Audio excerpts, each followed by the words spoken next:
নমস্কার। সবাই কেমন আছেন? সবাই খুব ভালো থাকবেন, কারণ আমরা সবাই মমতা বন্দ্যোপাধ্যায়ের সৈনিক। আর যে মমতা বন্দ্যোপাধ্যায় মানুষের সাথে পায়ে হেঁটে চলে, দিল্লির বাবুদের মতো বড় বড় ট্রাকে চেপে র্যালি করে না, তার সৈনিকেরা কখনো খারাপ থাকতে পারে না। তাই আমরা সবাই ভালো থাকবো আর সবাইকে ভালো রাখবো, তাই তো? মঞ্চে উপস্থিত মাননীয় অভিভাবক সমূহ, আমার প্রিয় মহানগরী ববি হাকিম মহাশয়কে আমার প্রণাম জানাই। এছাড়া আজ আমাদের এই মঞ্চ সত্যি নক্ষত্র খচিত, মানে তারকা খচিত মঞ্চ। তাই এত এত নাম, সবার নামটা হয়তো বলে উঠতে পারবো না, কারণ আজকে আমার মুর্শিদাবাদের এই পবিত্র মাটিতে প্রথম জনসভা সর্বভারতীয় তৃণমূল কংগ্রেসের তরফে। আপনারা ডাকলে নিশ্চয়ই আবার আসবো। আমার এখানে অনেক সাংসদেরা রয়েছেন, বিধায়কেরা রয়েছেন, মন্ত্রী রয়েছেন এবং জেলা পরিষদ সভাপতি থেকে শুরু করে ব্লক সভাপতি এবং সর্বভারতীয় তৃণমূল কংগ্রেসের সমস্ত বুথ স্তরের কর্মী থেকে একদম আমাদের টপমোস্ট লিডার সকলকে জানালাম আমার সশ্রদ্ধ প্রণাম, অভিনন্দন। এবং যারা আপনারা, অর্থাৎ যাদের জন্য আজকে আমাদের এখানে আসা, যাদের জন্য আজকে এখানে দাঁড়িয়ে কথা বলার সাহস হচ্ছে এবং আপনারা আছেন বলেই আজ সর্বভারতীয় তৃণমূল কংগ্রেসকে ঠেকাতে কেউ পাচ্ছে না, সেই আপনাদের চরণে জানাই আমার শতকোটি প্রণাম। আজকে একটা জিনিস আপনাদেরকে বুঝতে হবে, সেটা হলো যে কেন আমরা তৃতীয়বারের জন্য মমতা বন্দ্যোপাধ্যায়ের নেতৃত্বাধীন তৃণমূল কংগ্রেস সরকারকে পুনরায় পশ্চিমবঙ্গের ক্ষমতায় অধিষ্ঠান করব। কেন করব? তার কারণটা হলো বাঙালি বোঝে বাঙালির যন্ত্রণা, আর বাঙালি পারে বাঙালির যন্ত্রণা ঘোচাতে। দুদিনের উড়ে এসে জুড়ে বসা ফোড়ে নেতারা কখনো আমার আপনার যন্ত্রণা বুঝবে না। তারা শুধু ক্ষমতার দখলের জন্য, তারা দেখুন তৃণমূল কংগ্রেসেরই ধান্দাবাজ পাল্টিবাজ কিছু পচা আলুদেরকে নিয়ে বিজেপি পশ্চিমবঙ্গে নিজেদের বাগান সাজাচ্ছে।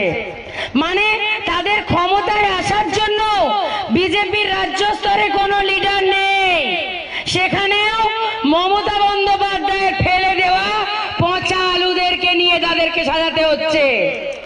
এবার আপনারা ভেবে দেখুন, আপনাদের এখানে যিনি পর্যবেক্ষক ছিলেন, দয়া করে আমাকে নামটা জিজ্ঞাসা করবেন না, আপনারা সবাই জানেন, তিনি এই পাঁচিলের উপর বসেছিলেন বিগত 3 থেকে 4 বছর ধরে, রোজই জল মাপছেন। তারপরে করলেন কি, উনি পাঁচিল থেকে ঝাঁপ মারলেন। আপনারা ভাবুন, যে মানুষটার পরিবার 10 বছরেরও বেশি সময় ধরে আপনাদের দয়ার দান, মমতা বন্দ্যোপাধ্যায়ের দয়ার দান এত বছর ভোগ করে এসেছেন।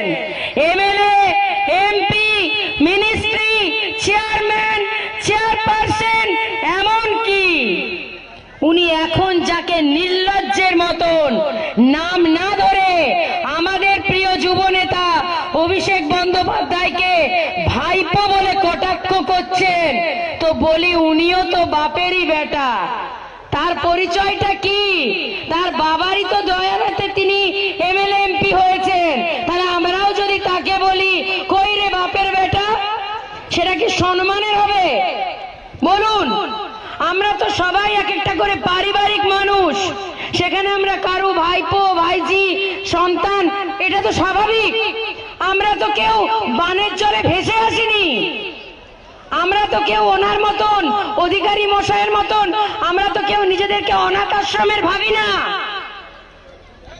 আজকে যদি তার হিম্মত থাকে, আমি অধিকারী বাবুকে বা তার দেখা দেখি যেসব বিজেপির নেতারা আমাদের যুব নেতাকে ভাইপো বলে কটাক্ষ করছেন, যদি মায়ের দুধ খেয়ে থাকেন, বাপের বেটা হয়ে থাকেন, তাকে নাম ধরে বলুন, তাহলে বুঝবো আপনাদের দম আছে। আসলে কি জানেন, তারা এত বছর নির্লজ্জের মতন মমতা বন্দ্যোপাধ্যায়ের দয়ার দান ভোগ করেছেন, আপনাদের দয়ার দান ভোগ করেছেন, তারপর তার মনে হলো মুখ্যমন্ত্রী হতে হবে।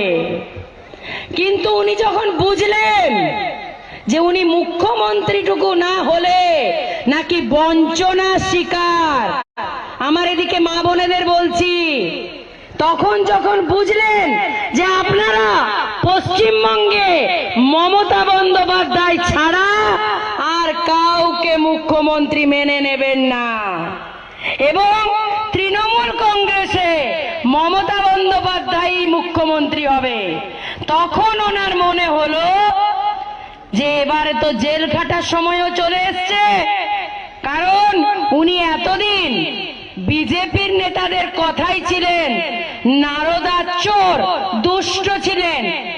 আর সে কোন সাবান বলে জানি না, মা কাকিমারা জানেন নাকি যে কোন সাবান বলে তৃণমূল থেকে যাওয়া রাতারাতি নাকি যখন বিজেপিতে তারা থাকে না চোর থাকে, আবার বিজেপিতে গেলেই নাকি সাধু হয়ে যায়?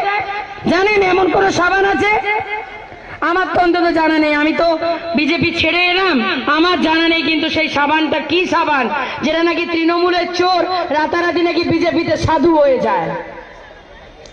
তো সেই তার যখন মনে হলো যে এবারে তো মুখ্যমন্ত্রীটাও হব না, কারণ মানুষ তৃণমূলে মুখ্যমন্ত্রী একজনকেই মানে, পশ্চিমবঙ্গের মা মমতা বন্দ্যোপাধ্যায়কে, এবং দেখলেন যে জেল খাটাটাও সুনিশ্চিত হয়ে আসছে, তখন পাঁচিরে বসে থাকা ঘাপটি মারা নেতার মতন আপনাদের হাজার হাজার মানুষের, লক্ষ লক্ষ মানুষের বিশ্বাস ভেঙে উনি পাঁচির থেকে ঝাঁপ মারলেন। ঝাঁপ মারলেন কোথায়? না সেই সাবানের পার্টি, সে সাবানের বলে চোর নাকি সাধু হয়ে যায়। আর আপনাদের একটা কথা নিশ্চয়ই জানতে ইচ্ছে করছে যে আজকে উনি গেছেন, তারপর ওনার ভাই গেছেন, লাইনে অনেক আছে, চিন্তা করবেন না। আমার তো মনে হয় যে পায়ে কাঁটা ফুটে থাকলে সেই কাঁটা যদি আমরা না সরাই, গোটা শরীরে ক্যান্সার হয়ে যেতে পারে। গোটা শরীরটাকে ক্যান্সারের হাত থেকে বাঁচাতে গেলে এই রকম কাঁটারা যত আমাদের দল থেকে বেরিয়ে সাবান পার্টিতে যে সার্কাস দেখাবে আমাদের তৃণমূল কংগ্রেস, তত বেনজল বেরিয়ে গঙ্গা জলের মতো শুদ্ধ হবে। আপনাদের নিশ্চয় মনে হচ্ছে যে আমি বিজেপি ছেড়ে কেন তৃণমূলে এলাম, নিশ্চয়ই এটাই এখন সবার মনের প্রশ্ন। কেন এলাম জানেন? যে বিজেপি ধর্মের লড়াই লাগায়, হিন্দু মুসলিমের লড়াই লাগায়, এবং সর্বোপরি কি জানেন, হিন্দুদের মধ্যেও জাত বিভাজন করে। ব্রাহ্মণ সমাজ, ঠাকুর সমাজ, শিডিউল কাস্ট, শিডিউল ট্রাইব, পিছড়ে বর্গ, দলিত সমাজ তাদের সঙ্গে মিশতে পারে না। এবার আমি ভাবুন, আমি একটি শিডিউল কাস্ট তপশিলি সম্প্রদায়ের মহিলা, একটি পড়াশোনা জানা মহিলা, যেটাকে তথাকথিত শিক্ষিত বলে। এবার আমরা তো সবাই জীবনে এই দিনটা দেখতে চাই যে আমরা যেন আমার বাবা মাকে গর্ব করতে পারি, বাবা মাকে গর্ব অনুভব করাতে পারি নিজেদের কাজে। তেমনি কোথাও কিন্তু আমরা নিজেদের সমাজের প্রতিও দায়বদ্ধ, কারণ আমরা সবাই সামাজিক জীব, একা একা কেউ বাঁচতে পারি? ভাবুন তো, আজ দীর্ঘ 8-9 মাস আমরা সবাই করোনার বিরুদ্ধে ঘরবন্দি ছিলাম। ভালো লাগছিল? ভালো লাগছিল? কেমন পাগল পাগল লাগছিল, কারো মুখ দেখতে না পেয়ে, কারোর সাথে কথা বলতে না পেরে। কেন? আমরা সবাই সামাজিক জীব, সবাই সবার জন্য বাঁচবো, প্রত্যেকে আমরা অপরের জন্য বাঁচবো, তবেই নিজের জন্য বাঁচাটা ভালো হবে। এবার যখন দেখলাম যে এই দলে শিডিউল কাস্ট শিডিউল ট্রাইব বা তপশিলি সম্প্রদায়ভুক্ত পিছড়ে বর্গ যারা, তাদেরকে সম্মান দেওয়া হয় না। তাদের যোগ্যতা থাকলেও দাবিয়ে রেখে দেওয়া হয়। আমি ভেবে দেখলাম যে আমি যদি শুধু নিজেরটুকু ভেবে বাঁচি, আজকে আমি যতটুকু পড়াশুনো করেছি সেটুকু যদি আজকে আমার সমাজের আমার মতো যারা অনেক একাকী নারীর লড়াই শুরু করে, তাদের যন্ত্রণাটা যদি অ্যাসেম্বলি বা পার্লামেন্টের মাধ্যমে মানুষের কাছে বিচারের জন্য পৌঁছতে না পারি, তাহলে আমার বেঁচে থাকাটা কি সত্যি সম্মানের বেঁচে থাকা না স্বার্থপরের বেঁচে থাকা? সেই স্বার্থপরটা হতে পারিনি। তাই মনে হলো যে এই সাবান পাটি ছেড়ে বেরোনো উচিত। এবং জানেন, ওই দলটিতে নারীদের সম্মান সুরক্ষাও নেই। তারা মাফিয়া, তোলাবাজ, দুষ্কৃতীদেরকে জায়গা দেয়, সুরক্ষা দেয়, কিন্তু যারা আমাদের মতো রক্ত দিয়ে লড়াই করে, বুক চিতিয়ে লড়াই করে, তাদের সম্মান সুরক্ষা দেওয়ার প্রয়োজন মনে করে না। কিন্তু আমার দলনেত্রী, আমার যুব নেতা আমাকে সম্মান দিয়ে তাদের গলায় জড়িয়ে নিয়েছেন। আজকে ভাবুন, আমি সেই পার্টির জন্য রক্ত দিতে এসেছি একটা নারী হয়ে, যে দলটা একটা নারীর হাতে আপনারা আজ থেকে অনেক বছর আগে তুলে দিয়েছিলেন। 1998 সালের 1 জানুয়ারি আমার দল তৃণমূল কংগ্রেস পথ চলা শুরু করেছিল। তখন তার সঙ্গী ছিল আমার প্রিয় মহানাগরিক মমতা বন্দ্যোপাধ্যায়ের সৈনিক, আমাদের প্রিয় নেতা ববিদা, এবং এখানে আরো অনেক মানুষ আছেন, তারা সবাই এবং আপনারা। আর আমি মনে করলাম যে আমার জীবনের এই কঠিন একাকী নারীর সংগ্রাম আমি একটা নারীর হাত ধরেই করব, আর সেই নারীর নাম মমতা বন্দ্যোপাধ্যায়। আজকে ভাবতে পারছেন, ভারতবর্ষের মতো এত বড় একটা দেশে একমাত্র মহিলা মুখ্যমন্ত্রীকে সরানোর জন্য গোটা বিরোধী শক্তি বিজেপির থেকে শুরু করে সবাই এক হয়ে গেছে। কেন? মেয়েদের সম্মান পাওয়ার অধিকার নেই? আমরা মেয়েরা কি চিরকাল অবহেলিত হব? আমাদের মেয়েদের মুখ্যমন্ত্রী হবার অধিকার নেই? যে নারীটি এত লড়াই করেছে 50 বছর ধরে, আপনারা জানেন আমাদের প্রিয় নেত্রীর লড়াই, নিশ্চয়ই অনেকে জানেন। ওরা বলে না চাওয়ালা মুখ্যমন্ত্রী? হ্যাঁ, নিশ্চয়ই চাওয়ালা মুখ্যমন্ত্রী। এটা আমাদেরও গর্বের বিষয় যে একটা নিম্নবিত্ত সমাজ থেকেও দেশের সর্বোচ্চ পদে পৌঁছানো যায়। কিন্তু জানেন, আমাদের প্রিয় নেত্রী যখন তার বাবা মারা গেলেন, তখন তিনি 16 বছরের ছোট্ট কিশোরী। সেই বয়সে উনি ইচ্ছে করলে অনেক জীবনটাকে আনন্দ অনুভব করতে পারতেন, কিন্তু ওই বয়স থেকে এত বড় সংসার, ভাই বোন সবাইকে পেট চালানোর জন্য তিনি দুধ বিক্রি শুরু করেছিলেন। আপনারা সবাই জানেন হয়তো অনেকেই। ভাবুন, ওইটুকু একটা মেয়ে, সে নিজের সংসারকে প্রতিপালনের জন্য দুধ বিক্রি শুরু করলেন।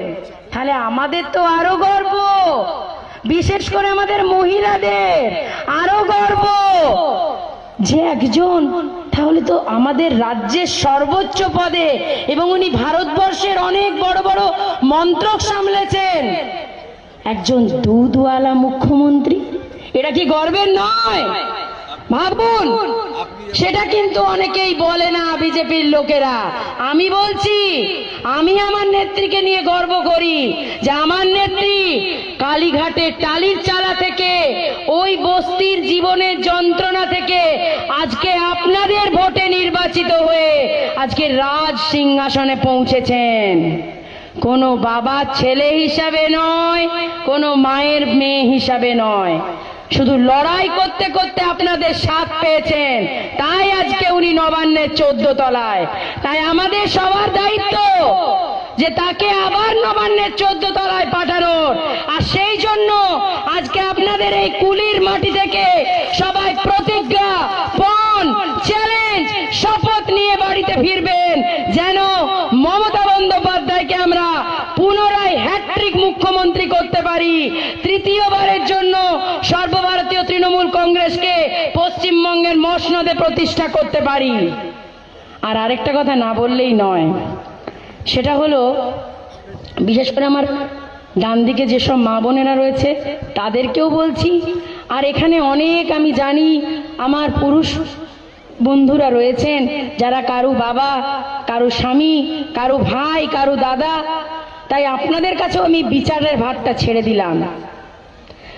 আজ থেকে কয়েক মাস আগে যখন বিজেপি গভর্নমেন্ট 3 তালাক বিল রদ করে দিল মুসলিম রমণীদের সুরক্ষার স্বার্থে, বিশ্বাস করুন সেদিন একটা নারী হিসাবে আমার খুব আনন্দ হয়েছিল। কোন পার্টি হিসাবে নয়, ভেবেছিলাম যাক এটা তো খুব দারুণ পদক্ষেপ যে আমার মুসলিম মেয়েদের সুরক্ষার স্বার্থে এত বড় একটা ঐতিহাসিক বিল ঘোষণা হলো। কিন্তু দুঃখের বিষয় দেখুন, বিজেপি মুখে বলে এক আর করে আরেক। যখন আমি ঠিক করলাম যে আমি বিজেপি ছেড়ে তৃণমূল কংগ্রেসে একটা নারীর নেতৃত্বে লড়াই শুরু করব জীবনের, তখন সেই দলেরই সাংসদ, যার জন্য আমি আমার জীবনটাকে মৃত্যুর সামনে দাঁড় করিয়ে দিয়েছিলাম, প্রতি মুহূর্তে মৃত্যু নিশ্চিত জেনেও স্বামীর পাশে থাকাটা স্ত্রীর কর্তব্য, স্বামীর লড়াইয়ে পাশে থাকাটা কর্তব্য, সেটা বুঝে যখন তার সাথ দিলাম এবং অনেক কিছু সহ্য করেও যখন তাকে আপনাদেরই মতন বিষ্ণুপুর লোকসভার জনগণের আশীর্বাদ নিয়ে জেতাতে সক্ষম হলাম, তখন বিশ্বাস করুন তার চেয়েও বেশি আমার আনন্দ হয়েছিল আমার জনগণের ভালোবাসা পেয়ে। কিন্তু সেই মানুষটি যখন কংগ্রেস ছেড়ে তৃণমূলে গেছিল, আমি তখন সাথ দিয়েছিলাম। যখন তৃণমূল ছেড়ে বিজেপিতে গেল, মন থেকে মানতে পারিনি, বিশ্বাস করুন খুব যন্ত্রণা হয়েছিল। কারণ সেই ছোট্ট বয়স থেকে যখন ক্লাস 8-9-এ পড়তাম রাজনীতি বুঝতাম না, কিন্তু একটা নাম খুব চর্চায় থাকতো, সেটা হচ্ছে মমতা বন্দ্যোপাধ্যায়। তো আমার যেখানে বাপের বাড়ি বাঁকুড়ার বড়জোড়ায়, উনি 99 সালে একবার সন্ধেবেলার ওনার একটা জনসভা ছিল, তো সেখানে আসার কথা। বাচ্চা মেয়ে, 7টা পেরিয়ে গেছে, প্রায় 9টা বাজতে যাচ্ছে, ঘুমে চোখ ঢুলে আসছে। তো আমার বাবা মা বলছে যে ঘরে যে ঘুমোবে যাও, আজকে দিদির আসতে দেরি হবে। কোনো জায়গায় উনি জ্যামে মনে হয় ফেঁসে গেছিলেন, অন্য কোনো জনসভা থেকে ফিরতে তার রাত হয়ে গেছিল। তো দিদি সেদিন অনেকটা রাত্রে পৌঁছেছিল। আমি কিন্তু ওই বাজার, এরকমই একটা বাজারে হয়েছিল দিদির জনসভা 1999 সালে। তো আমি বিশ্বাস করুন ঘর যাইনি, বলেছিলাম না যত রাতে হোক মমতা বন্দ্যোপাধ্যায়কে দেখবো। কারণ কেন বলুন তো, ভালো লাগতো একটা নারী, যে সমাজে এখনো মেয়েদেরকে পুড়িয়ে মারা হয় সামান্য পণের জন্য, সেখানে একটা নারী এই রকম একটা লড়াই করতে পারে, জীবনের সব রংকে দূরে সরিয়ে আমাদের পশ্চিমবঙ্গের জনগণের মুখে রঙের হাসি ফুটিয়ে দেওয়ার জন্য নিজে সাদা শাড়িতে নিজেকে সজ্জিত করতে পারে। বলুন সেই নারীটা সাথ দেব না? কিন্তু তাও স্বামীর হয়ে সাথ দিয়েছিলাম। ওই যে বললাম সীতাকে সবসময় অগ্নি পরীক্ষা দিতে হয়, সেবারও আমি কিন্তু ইচ্ছে না থাকা সত্ত্বেও স্বামীর সাথ দিয়েছিলাম। কিন্তু যখন আমার মনে হলো যে আমি সম্মানের সাথে রাজনীতিটা করতে চাই একটা নারী মমতা বন্দ্যোপাধ্যায়ের নেতৃত্বে, তখন তার মনে হলো আমার হাতটা ছেড়ে দেওয়া দরকার। এত বড় একটা পৃথিবীতে একটা অল্প বয়সী নারীর হাত ছেড়ে দেওয়া দরকার, যে কিনা অগ্নি সাক্ষী করে বলেছিল সারা জীবন একসাথে পথ চলবো। এটাই তো সম্পর্ক, বৈবাহিক সম্পর্ক, সারা জীবন পথ চলারই তো একসাথে অঙ্গীকার নেওয়া হয়, তাই তো? কিন্তু তার মনে হলো যে ওপেন টিভিতে আমাকে তালাক দিতে হবে। অপরাধটা কি না? দল ত্যাগ। আপনারা একটু জানাবেন, দল ত্যাগ কি ঘর ভাঙার কারণ হতে পারে? আপনারা সাপোর্ট করেন যে আমার সাথে যে অন্যায় অবিচার একজন বিজেপি সাংসদ করলো, যে বিজেপি কয়েক মাস আগে 3 তালাক উঠিয়ে দিল, আর সেই বিজেপি সাংসদ তার স্ত্রীকে শুধু দল ত্যাগের জন্য তালাক দিচ্ছে। ভাবা যায় এটা কত বড় যন্ত্রণার, ভাবতে পারেন? আমি কিন্তু কোনোদিন মনে করিনি যে রাজনীতি আর পরিবার এক হওয়া উচিত। রাজনীতিটা তো ঘরের বাইরে আর সংসারটা তো ঘরের ভেতরে, তো সেখানে দুটো সে কিন্তু মিলিয়ে ফেললো। তার সাথ দিয়েছি, আমার সাথ দিল না। এবং আরেকটা জিনিস আপনাদের খেয়াল করা দরকার, অনেক যন্ত্রণা সহকারে এই কথাগুলো বলছি। বিজেপির কোনো লিডার, অনেকেই আমাকে ফিরে যেতে বলছেন, কিন্তু আমি তো আর ফিরবো না।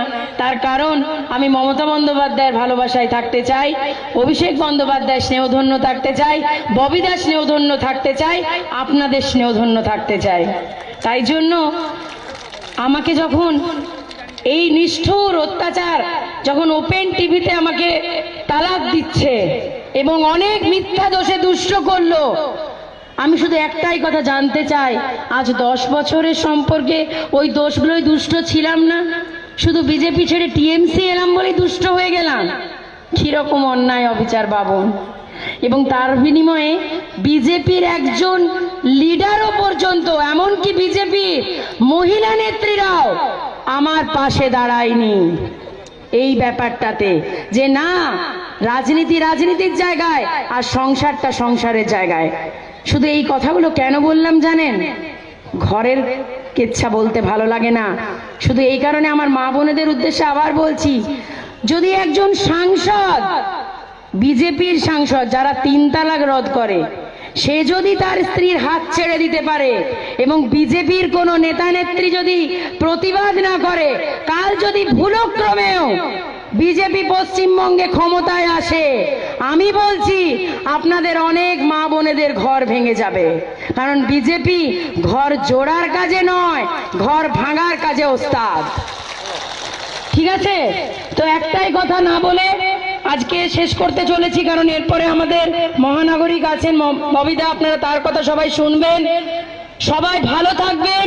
আর যিনি কন্যাশ্রী দিয়েছেন, রূপশ্রী দিয়েছেন, গতিধারা দিয়েছেন, সমবেথী দিয়েছেন এবং আরো অনেক অনেক প্রকল্প দিয়েছেন এবং বাংলাকে উৎকর্ষতার শিখরে নিয়ে যেতে চাইছেন, সেই মমতা বন্দ্যোপাধ্যায়কে তৃতীয়বারের জন্য মুখ্যমন্ত্রী বানানোর জন্য আপনাদের মুর্শিদাবাদের 22টা বিধানসভায় যেন 2021-এ তৃণমূল কংগ্রেস সরকার প্রতিষ্ঠা করে এবং বিজেপি আর কংগ্রেসের জামানত জব্দ করে দেবেন, তবেই হবে আপনাদের আসল ওদেরকে থাপ্পড় মারা জবাব।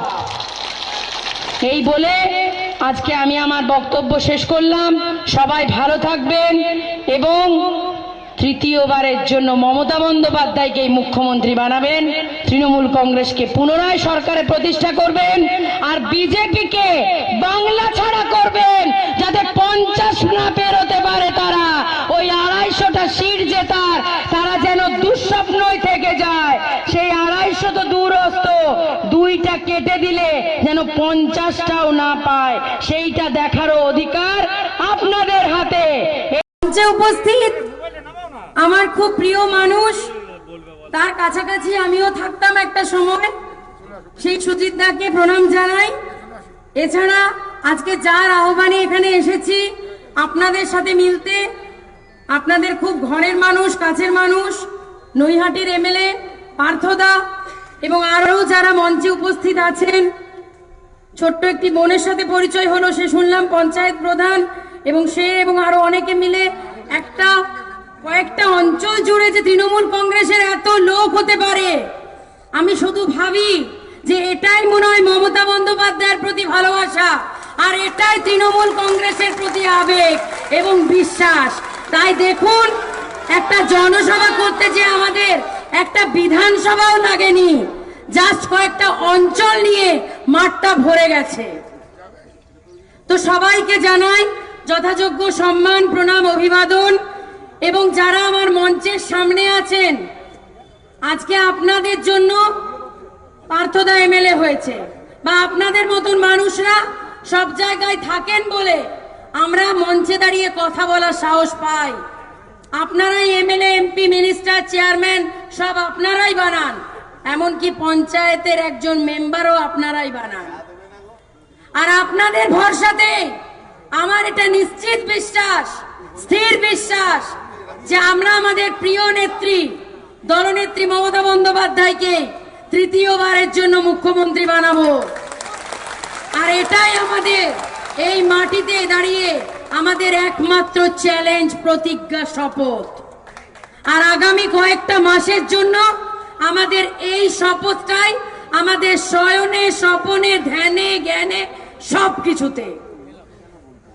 এবং তৃণমূল কংগ্রেসকে তৃতীয়বারের জন্য পশ্চিমবঙ্গের মসনদে অধিষ্ঠিত করব তো? আরো জোরে বলুন, জোরে জোরে। একদম মুরলীধর সেন লেনে 6 নম্বর বাড়িটা যেন কাঁপতে থাকে সেরকম জোরে বলুন। কেন বলুন তো? ওই ঠিকানাটা দিলাম, তার কারণ হচ্ছে ওই বাড়িটাতে বসে বসে, এখন অবশ্য একটা হেস্টিংসেও একটা মানে বেশ মার্বেল চকচকে একটা সুন্দর বাড়ি নেওয়া হয়েছে, মানে সেখানে বসে নাকি স্ট্র্যাটেজি হচ্ছে যে বিজেপির কোন মুখ্যমন্ত্রী কবে কবে কোন দিন বসবে। বুঝতে পেরেছেন? মানে মুরলীধর সেন লেন থেকে সব এখন হেস্টিংসে চলে যাচ্ছে, সেখানে বসে গোপন বোঝাপড়া হচ্ছে যে 6 জন তো মুখ্যমন্ত্রী লাইনে আর 13 জন উপমুখ্যমন্ত্রী। এবারে মার্চ মাস পেরিয়ে মে মাস আসতে আসতে সেই 6 মুখ্যমন্ত্রীর সংখ্যাটা এবারে 20 জনে দাঁড়াবে না 22 জনে দাঁড়াবে, এবং উপমুখ্যমন্ত্রীরা 13 থেকে 33 হবে কিনা কেউ বলতে পারছে না। বুঝতে পারছেন তো? তাহলে এবারে আলোচনাটা করতে হবে যে রবিবার কে মুখ্যমন্ত্রী, সোমবার কে, মঙ্গলবার কে। তো এত আলোচনার দরকার কি বাপু?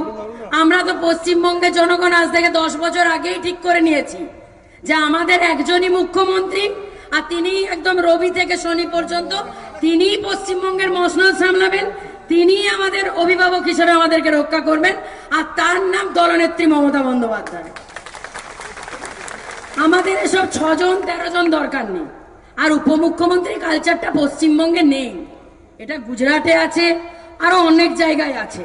তো আমরা বাবু বাংলায় থাকি, আমরা বাঙালিরাই বাংলা শাসন করব, আমরা গুজরাট হতে দেব না। গুজরাট একদিন বাংলা হবে, এটা আমাদের চ্যালেঞ্জ হোক। আমরা এবার ওদেরকে বলবো যে তোমরা বাংলা বানাও গুজরাটকে, বাংলাকে গুজরাট করতে হবে না। তাই তো ওদের একটা কথায় কথায় শুনুন, আমি বহুবার গুজরাট গেছি, ঘুরতে গেছি, মিটিং এ সেন্সে গেছি, সুজিত দ্বারা বলতে পারবে আরো ভালো। সেখানে এমন কিছু উন্নয়ন চোখে পড়েনি। কি চোখে পড়েছে জানেন? এখানে অনেক মা বোন বসে রয়েছে, মেয়েরা বাসও পায় না, যেগুলো আমাদের এখানে ছোট হাতি বলি, সেগুলোতে ঝুলতে ঝুলতে মেয়েরা কোলে বাচ্চা নিয়ে যাতায়াত করে। কতটা রিস্ক ভাবতে পারছেন? আমাদের এত জনসংখ্যা বহুল রাজ্যেও, 9.5 কোটি রাজ্যেও মেয়েদেরকে এখনো বাসে ঝুলতে ঝুলতে কোলে বাচ্চা নিয়ে যেতে হয় না। হয় না, কারণ আমরা এতটুকু যাতায়াতের সুযোগ সুবিধা পাই যেখানে মেয়েদেরকে অন্তত ভেতরে রাখা হয়, আর সেখানে ঝুলতে ঝুলতে যাওয়া হয় গুজরাটে। এই তো গুজরাটের উন্নয়ন, এটা আমি চোখে দেখেছি। এটা খুব সাধারণ কথা বললাম, যেহেতু এটা ডেলি নিত্য যাতায়াতের ব্যাপার। আর মাইলের পর মাইল বাঞ্জার জমি, মানে যে জমিতে জীবনে চাষ হয় না, শুধু কাঁটা গাছ থাকে, তারা নাকি শিল্পে উন্নয়ন। একটা শিল্প নিয়ে খুব বলে, দেখবেন বিজেপি নেতারা, যে সিঙ্গুরে হতে দিলেন না টাটা কারখানা, সিঙ্গুরে টাটা কারখানা দিদি হতে দিলেন না। তো বলি, এই সিঙ্গুরে টাটা কারখানাটাই তো গুজরাটে গেল, গুজরাটে কেন বন্ধ হয়ে গেল? জবাব দাও, প্রধানমন্ত্রী জবাব দাও, স্বরাষ্ট্রমন্ত্রী জবাব দাও। তোমরা তো গুজরাটি বাবু, তাহলে সেই ন্যানো কারখানাটা গুজরাটে কেন বন্ধ হয়ে গেল? এইটা দেখবেন, জিজ্ঞাসা করবেন, জবাব দিতে পারবে না। শুধু মমতা ব্যানার্জির পেছনে লাগা, শুধু মমতা ব্যানার্জির পেছনে লাগা। মানে সেই ব্যাপারটা কি বলুন তো? নেই কাজ তো মুড়িবাজ। মানে তোদের কাজ নেই, তোরা মমতাদির সাথে কাজে কোনোদিন পারবি না, তাহলে পেছনে লেগে যা। আর নির্লজ্জ বিজেপির নেতাদের, নির্লজ্জ বিজেপির নেতাদের, যারা মেহুল চোকসি, মোদি, নীরব মোদি তো একদম ঘরের লোক, আবার নীরব মোদি, বিজয় মালিয়া, রাহুল চোকসি, মেহুল চোকসি সবকে আপনাদের জনগণের টাকা মেরে তারা লুটে পুটে খেয়েছে। আজকে অনেক ব্যাংক এই বিজেপির আমলে বন্ধ হয়ে গেল, মার্চ হয়ে গেল ব্যাংকগুলো। এবং ব্যাংকের সুদ দেখেছেন? অনেক বয়স্ক মানুষেরা এখানে আছেন যারা অনেকেই আমার মতনই কোনো না কোনো সরকারি ব্যাংক আধিকারিকের ফ্যামিলি থেকে বিলং করেন। দেখেছেন ব্যাংকের সুদ 4%, 2.5% এসে ঠেকেছে। আজ থেকে কয়েক বছর আগেও যেটা 8%, 9% ছিল। খাবো কি আমরা? খাবো কি? শুধু ফেকুদের কথা শুনে, ফেকুদের কথা শুনে যাব পেট ভরবে এতে? দেখবেন ব্যাংকে সুদ নেই। আজকে দিল্লির কনকনে ঠান্ডায় আমাদের কলকাতা সংলগ্ন অঞ্চলে আমরা সবাই এখন আছি, এখানে ঠান্ডাটা কমই পড়ে, কিন্তু এই সময় দিল্লিতে বিশ্বাস করুন হাড় কাঁপানো ঠান্ডা। আমি নিজে 6 বছর দিল্লিতে শীতকালে থেকেছি, মাইনাসে নেমে যায় রাত্রে বেলায়। এই ঠান্ডাতে ওই নিরীহ কৃষকগুলো আজ মাসাধিক কাল বসে আছে এবং প্রতিটা মুহূর্তে রাস্তায় বসে মৃত্যুর সাথে লড়াই করছে। এই নির্লজ্জ বিজেপির কেন্দ্রের নেতারা তাদের সাথে একদিনও মিটিং এ বসেছে? তাদেরকে কৃষক হত্যাকারী কালা কানুন এনেছে দেশে, যে কালা কানুন কৃষকদেরকে পেটে মারছে, ভাতে মারছে এবং কৃষকরা মরলে বন্ধু আমরাও মরে যাব। কৃষকরা চাষ করে তাই আমরা খেতে পাই, আর খেতে পাই বলে আমাদের গলায় জোর বাড়ে।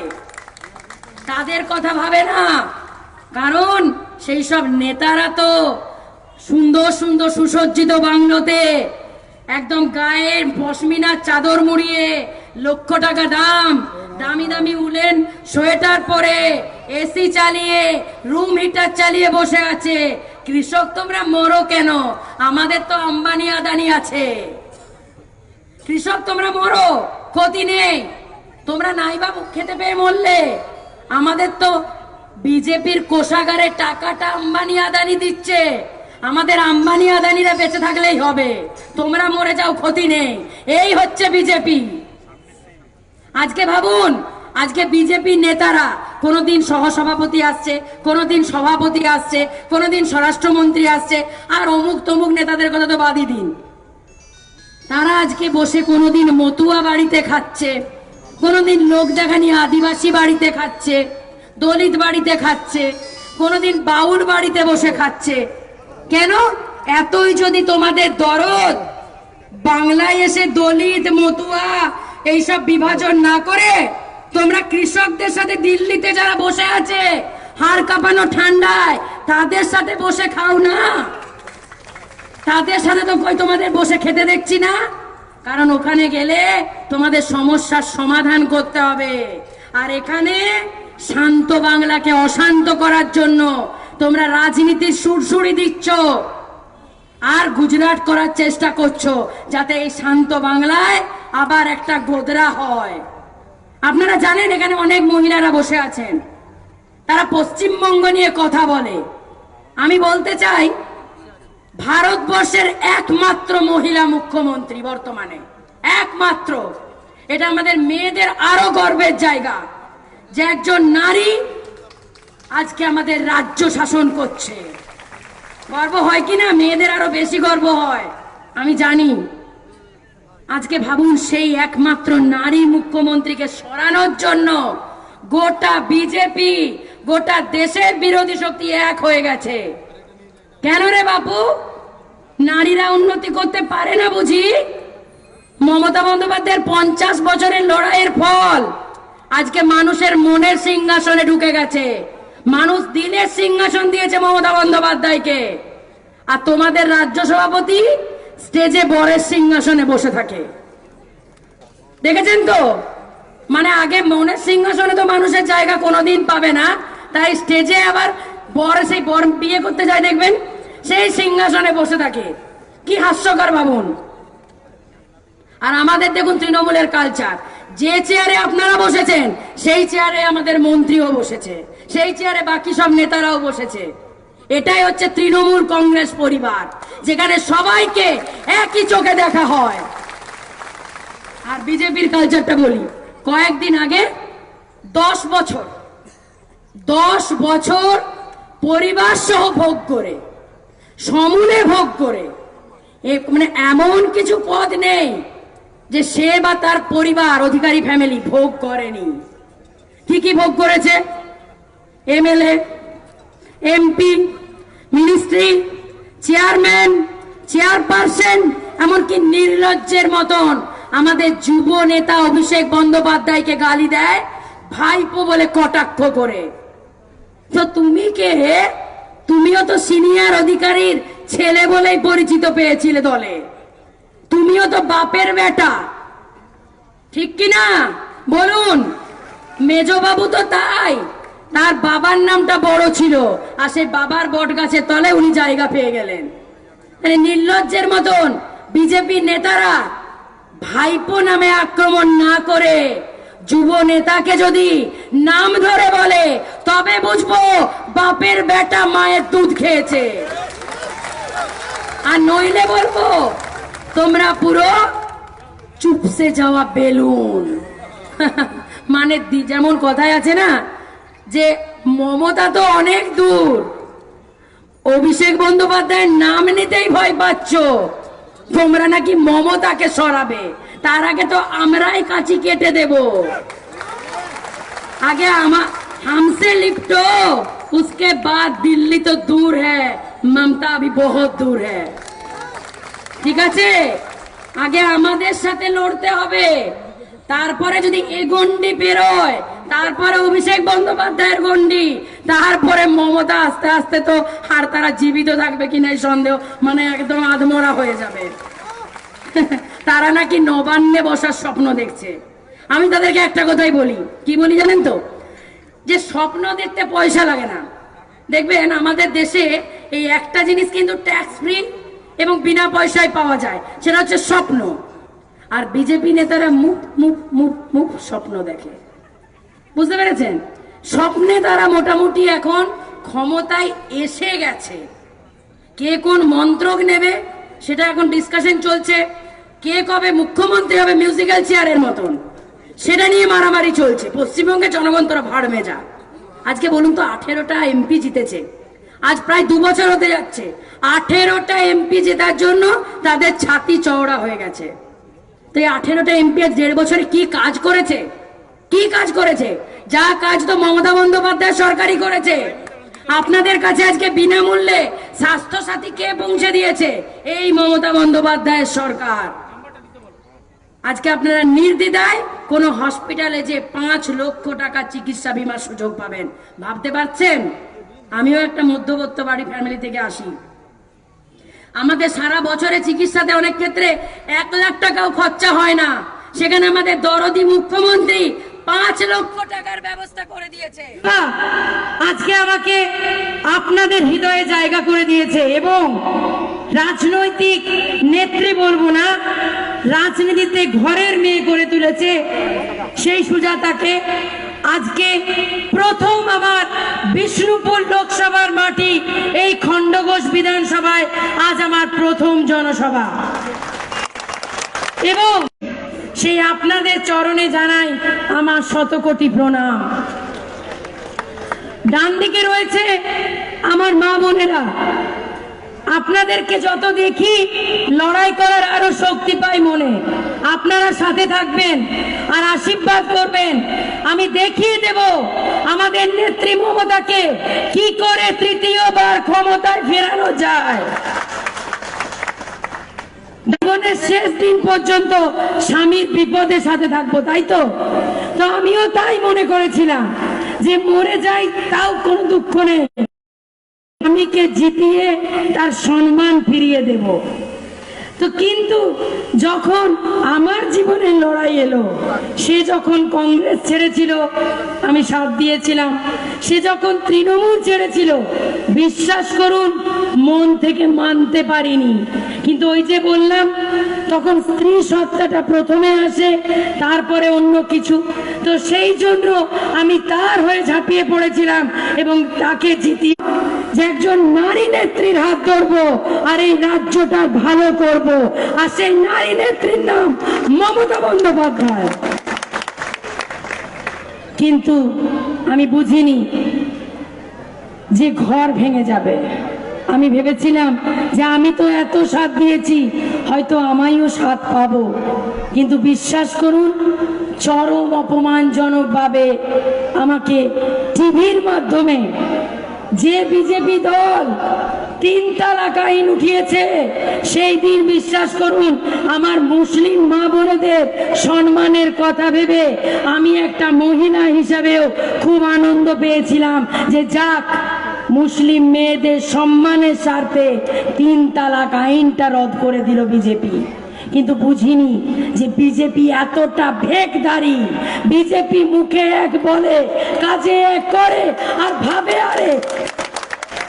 তাই জন্য বিজেপির এমপিকে বিজেপির নেতাদের পরামর্শে নিজের স্ত্রীকে, যে স্ত্রী তার জন্য রক্ত দিয়েছিল, সেই স্ত্রীকে শুধু দল ত্যাগ করার জন্য সম্মানের সাথে নারী হিসাবে এবং মানুষ হিসাবে বাঁচার অধিকার কেড়ে নেওয়ার জন্য তাকে ওপেন প্রেস রেখে আমাকে ডিভোর্স দিতে হয়, যেটার মানে বাংলায় বিচ্ছেদ আর হিন্দিতে তালাক।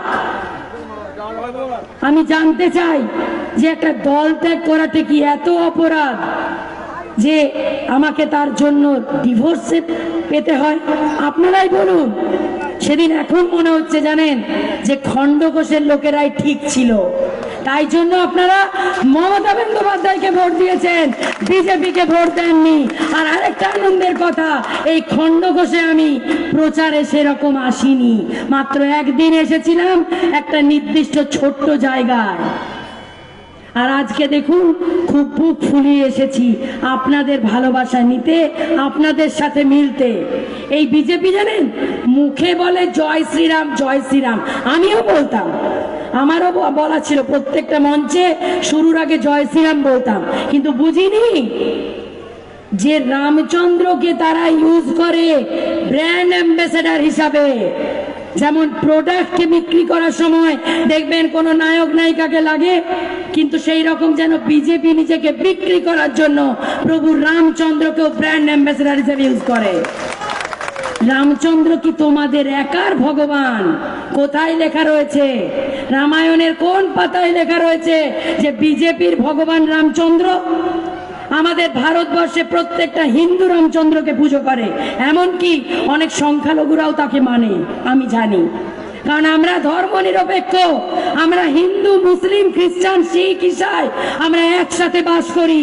কিন্তু এই বিজেপি ধর্মে ধর্মে লড়িয়ে দেয়, হিন্দু মুসলিমে লড়িয়ে দেয়, শুধু তাই নয় হিন্দুদের মধ্যেও লড়িয়ে দেয়, জাতের বিভাজন করে। আর তাই জন্য জানেন তারা উত্তরপ্রদেশের খেলা সেই তাস এখানেও চলেছে।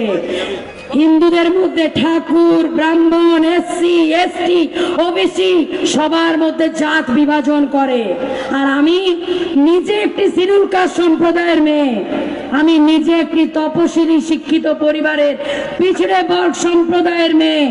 যখন আমি দেখলাম 1980 সাল থেকে তাদের ইতিহাস ঘেটে যে এরা কোনোদিন শিডিউল কাস্টকে মানুষ মনে করে না, শিডিউল কাস্ট মেয়েকে সম্মান দেয় না, একটা ইতিহাস ঘেটে দেখান বিজেপির যে শিডিউল কাস্ট মেয়েকে তাদের সমাজের কথা বলার জন্য তাকে নেত্রী বানিয়েছে। আমি তখন ভেবে দেখলাম যে ও আমরা রক্ত দেব, আমরা লড়াই করব, আমরা সম্মানের বিজেপির সম্মানের জন্য মানুষের দুয়ারে দুয়ারে যাব। কিন্তু কোন নারদা সারদা ইডি সিবিআই এর ভয়ে সেই দল ত্যাগ করা লোকদের বান্ধবী যারা অন্যের ঘর ভাঙার খেলায় থাকে তাদেরকে নেত্রী বানানো হবে। এই হচ্ছে বিজেপির কালচার। মানে বিজেপি সতী নারীদের ঘর ভাঙে আর অসতী নারীদের, বুঝতে পেরেছেন? তাই জন্য আমার ঘর ভেঙে দেওয়ার সময় কোন বিজেপির নেতার এটা মুখে শুনলাম না যে না রাজনীতি আর সংসার আলাদা জিনিস, রাজনীতি ঘরের বাইরে, সংসারটা ঘরের ভেতরে। তাই জন্য আমাদের একজন তৃণমূলের কাউন্সিলরেও তার হাজবেন্ড বিজেপি করার জন্য তারও ঘর এই বিজেপি ভেঙে দিয়েছে। আমারই মতো সেও ঘর পোড়া গরু। কিন্তু দেখুন মিসেস ব্যানার্জি ভুল করেও বিজেপিকে দেবেন না, তাহলে কিন্তু আমার মতো আপনাদেরও ঘর ভেঙে যাবে। সেই দিন কিন্তু মনে হবে সুজাতা বলে গেছিল, না শুনে কি ভুল করেছি। যাতে আমার কথা সত্যি প্রমাণ হয় সেই কারণেই বলছি, একটা ভোটও ভুল করেও বিজেপিকে একটা ভোটও দেবেন না। এরা ঘর জুড়তে জানে না, ঘর ভাঙতে জানে, আর ঘর ভাঙানিদেরকে নেত্রী বানায়। কোনো সতী নারীদের জায়গা এখানে নেই। আজকে বলুন তো, আজ অত্যন্ত নিম্নবিত্ত পরিবার থেকে তিনি এসেছেন। তিনি যখন দেখলেন যে আমার মতন সেই ছোট্টবেলায় যিনি যে পরিবার থেকে উনি আজকে এই জায়গায় 50 বছর লড়াই করতে করতে আজকে আপনাদের মনের সিংহাসনে পৌঁছে গেছেন, আপনাদের দিলের সিংহাসনে পৌঁছে গেছেন, সেখানে বিজেপির রাজ্য সভাপতিকে তাদেরকে সিংহাসন নিয়ে বসতে হচ্ছে। যেন মনে হচ্ছে এটা রাজনৈতিক মঞ্চ নয়, বিয়ে বাড়ির মঞ্চ, বর সেজে বসে আছেন। এখানে আপনারা যে চেয়ারে বসবেন, দেখুন আমাদের নেতারাও সেই চেয়ারে বসেছেন। এটাই তৃণমূল কংগ্রেসের কালচার, তৃণমূল কংগ্রেসের পরিবার।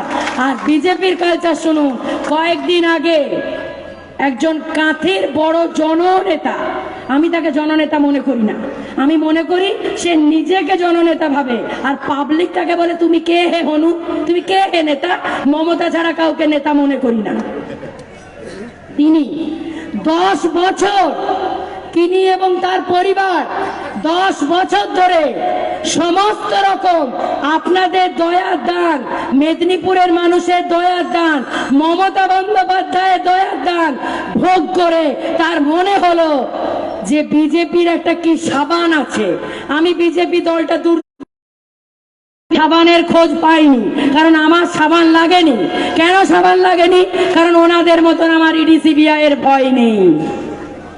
তাই জন্য সেই সাবান মেখে তিনি নাকি তৃণমূলে থেকে চোর ছিলেন, আর আজকে বিজেপিতে যে সাধু হয়ে গেলেন। বলি কি সাবানের জাদু রে ভাই, যে সাবানের জাদুতে বিজেপিতে গেলে চোর হয়ে যায় সাধু। বুঝেছেন তো? আমি ভাবছি তিনি যে আজকে ভাবুন, তোমাকে চিনতো কে? তুমিও তো বাপের বেটা, তোমার বাবা নেতা ছিল, আর সেই সিঁড়ি ধরে তুমি বলো নাকি প্যারাশুটে উড়িনি, লিফটে নামিনি। তো তোমার বাবার নামটা কি ছিল? তোমার বাবার নামটা অত বড় নাম না থাকলে তোমাকে কে নেতা বানাতো? তুমিও তো সেই সিনিয়র অধিকারী আর মমতা বন্দ্যোপাধ্যায়ের দয়ার দানে নেতা হয়েছো। আর আজকে বড় বড় কথা বলছো, পাঁচিরের ওপর 3-4 বছর ধরে বসে জল মাপছিলে, দিয়ে ঝাঁপ দিলে। আর বলতে পারি, দেখেছেন সবংয়ে লোক হয়নি, কেশপুরে লোক হয়নি, তাই জন্য দেখবেন ক্যামেরাটা ওর দিকে ঘোরানো থাকে, পাবলিকের দিকে নয়। দেখেছেন? লোক দেখাও, তুমি এত বড় জননেতা, হনু নেতা, লোক কোথায় তোমার? শুনুন, ওই যে একটু আগে কুণালদা বলছিলেন যে তৃণমূল কংগ্রেস আমাদের একটা পরিবার, সেই পরিবারে দেখবেন আমাদের মা হয়, যেমন মা রান্না করে সেই রান্না আমরা খাই। তো আমাদের মা হচ্ছে মমতা বন্দ্যোপাধ্যায়। তো মমতা বন্দ্যোপাধ্যায় রান্না করতে করতে কোনোদিন দেখেন পচা টমেটো, পচা আলু, পচা ডিম সেগুলো ছুঁড়ে ফেলে দেন নিচে। আর ওই যে বিজেপি, ওই যে বাইরের পরিযায়ী পাখিরা আর রাজ্যের ঠিক আছে সিংহাসনে বসে থাকা নেতারা ঝুড়ি নিয়ে দাঁড়িয়ে আছে। নাকি কখন মমতা একটা পচা ডিম ফেলবে ধরবো, কখন এরা পচা টমেটো ফেলবে ধরবো, পচা আলু ফেলবে ধরবো। তো মমতা বন্দ্যোপাধ্যায়ের ফেলে দেওয়া পচা জিনিস দিয়ে বিজেপি বাগান সাজাচ্ছে, আর এই বিজেপি নাকি আপনাদেরকে সুশাসন দেবে। বুঝে দেখুন, শুধু একটা জিনিস ভাবুন, তারা বলে কি জয় শ্রীরাম। তো রামচন্দ্রের সুশাসন, রামচন্দ্রের আত্মত্যাগ, সেগুলো কোথায় দেখি বন্ধুরা? শুধু একটা জিনিস দেখি, রামচন্দ্র সীতা মাইয়ার মতন পবিত্র নারীর অগ্নি পরীক্ষা নিয়েছিল, আর আপনারাও, আপনাদের নেতারাও তাদের বউকে ছেড়ে দিয়ে অগ্নি পরীক্ষায় দাঁড় করিয়ে দেয়। এই একটা জিনিসে মিল আছে, বাকি কোনো কিছুতে মিল নেই। বিজেপির বেশিরভাগ নেতারা মানে ভণ্ড, ভেগধারী। কতটা ভেগধারী ভাবুন। এখন গোটা বিজেপি মানে স্বরাষ্ট্র মন্ত্রক থেকে শুরু করে কালকে শুনবেন প্রধানমন্ত্রী দপ্তর পশ্চিমবঙ্গে শিফট করে গেছে। মানে আগামী কয়েকটা মাস পশ্চিমবঙ্গ দেশের রাজধানী হয়ে যেতে পারে, দিল্লি না হয়ে। কেন এবার জিজ্ঞাসা করুন কেন? দেখবেন ডেলি প্যাসেঞ্জারই চলছে। আজকে আসছে সভাপতি, মন্ত্রী, আর বাকি অন্য রাজ্যের নেতারা তো ঘর ভাড়া করে বসেই আছে। মানে ভাবছে কি বলুন তো, ভোটটা একবার পেরিয়ে যাক, তারপর আমাদের পাই কে, এটা ব্যাপার। এবং এমন ভাবভঙ্গি বিজেপির নেতাদের যেন ক্ষমতায় চলে এসেছে, কে কোন মন্ত্রক নেবে মারামারি চলছে। 7টা দিন তো সপ্তাহে, তার মধ্যে এখনই 6 জন মুখ্যমন্ত্রী, 13 জন উপমুখ্যমন্ত্রী। এই জননেতার কোনো খোঁজ পাবেন না। এই জননেতা চুপসে যাওয়া বেলুন হয়ে যাবে। মানে সেই বেলুনে দেখবেন একটা পিন ফুটে দিলে বেলুনটা এখান থেকে এইরকম হয়ে যায়, ঠিক দেখবেন ওই রকম হয়ে গেছে, একদম চুপসে যাবে, ফুটে যাবে। ঠিক আছে? তো অ্যাকচুয়ালি ব্যাপারটা কি হচ্ছে আপনাদের ভেবে দেখতে হবে। বলছে আরএসএস সব কন্ট্রোল করে, সব চালায়। তো বাবু আরএসএসই যদি চালায় তাহলে বিজেপি তোমাকে দরকার কি? আরএসএস কে সামনে আনো, ঠিক কিনা? আরএসএস একটা জিনিস করে, সেটা হচ্ছে ধর্মের বিভাজন, জাতের বিভাজন, ধর্মের সুরসুরি, জাতের সুরসুরি দিয়ে তাস খেলে মানুষকে ডিভাইড করে দেয়। যেটা আজ থেকে ইংরেজরা করেছিল, আজ থেকে 200 বছর আগে, যে ভুলের মাসুল আজও আমাদের গুনতে হচ্ছে। স্বরাষ্ট্রমন্ত্রী হাত নাড়তে নাড়তে কাঁথির, নিজেকে স্বঘোষিত জননেতা। আদৌ কেউ জননেতা তো আপনারা বানান, নিজেকে নেতা কেউ বলে নাকি? নেতা তো আপনারা বানান। আপনারা যদি নেতা নেত্রী না মানেন, আমাদের কার কি দাম আছে? আমি এখানে সুজাতাকে কথা বলতে পারবো? আপনারা যদি কথা বলার সুযোগ না দেন, আমার কোনো দাম নেই। তো সেটাই হচ্ছে স্বঘোষিত জননেতা। তাকে নিয়ে খুব হাততালি দিচ্ছেন, হাত নাড়ছেন। বাইরে থেকে ভাড়া করালো, অন্য রাজ্য থেকে। আর আমাদের দেখুন, শুধু এই খণ্ডঘোষের একটা অঞ্চলের লোকেরই জায়গা নেই, তিল ধরনের জায়গা নেই। এইটাই হচ্ছে মমতা বন্দ্যোপাধ্যায়ের প্রতি মানুষের ভালোবাসা, আর এটাই তৃণমূল কংগ্রেসের প্রতি মানুষের বিশ্বাস, যে আমরা আমাদের নিজের স্থানীয় অঞ্চলের লোকেদেরই জায়গা দিতে পারি না। জন্মস্থানটাও ভুল বলে, তারা নাকি আমাদের নেতা। তাদেরকে কেন বহিরাগত বলবো না? বহিরাগত তাদেরকে বলে যারা একদিন দুদিনের জন্য উড়ে এসে জুড়ে বসে, 5 স্টারে খাবার খায়। জানেন, বিজেপির কোনো মিটিং, বিজেপির কোনো কেন্দ্র স্তরের নেতাদের মিটিং কখনো শুনবেন না কোনো সরকারি জায়গায় বা কোনো ছোটখাটো লজে টজে হয়েছে। সমস্ত 5 স্টার 7 স্টারে হয়। এত পয়সা কোথা থেকে আসছে? এত পয়সা আম্বানি আদানি ঢালছে। কারণ আমাদের টাকাগুলো, কষ্টের টাকাগুলো সব কে খেয়ে যাচ্ছে? আম্বানি আদানি দিয়ে জিও খুলছে, আর জিও খুলে আমাদের গ্যাটের টাকা উড়িয়ে নিয়ে চলে যাচ্ছে। আর পাঠাচ্ছে কারা? বিদেশে। আমাদের কষ্টের টাকায় হানিমুন ট্যুরে যাচ্ছে কারা? না নীরব মোদি, মেহুল চোকসি।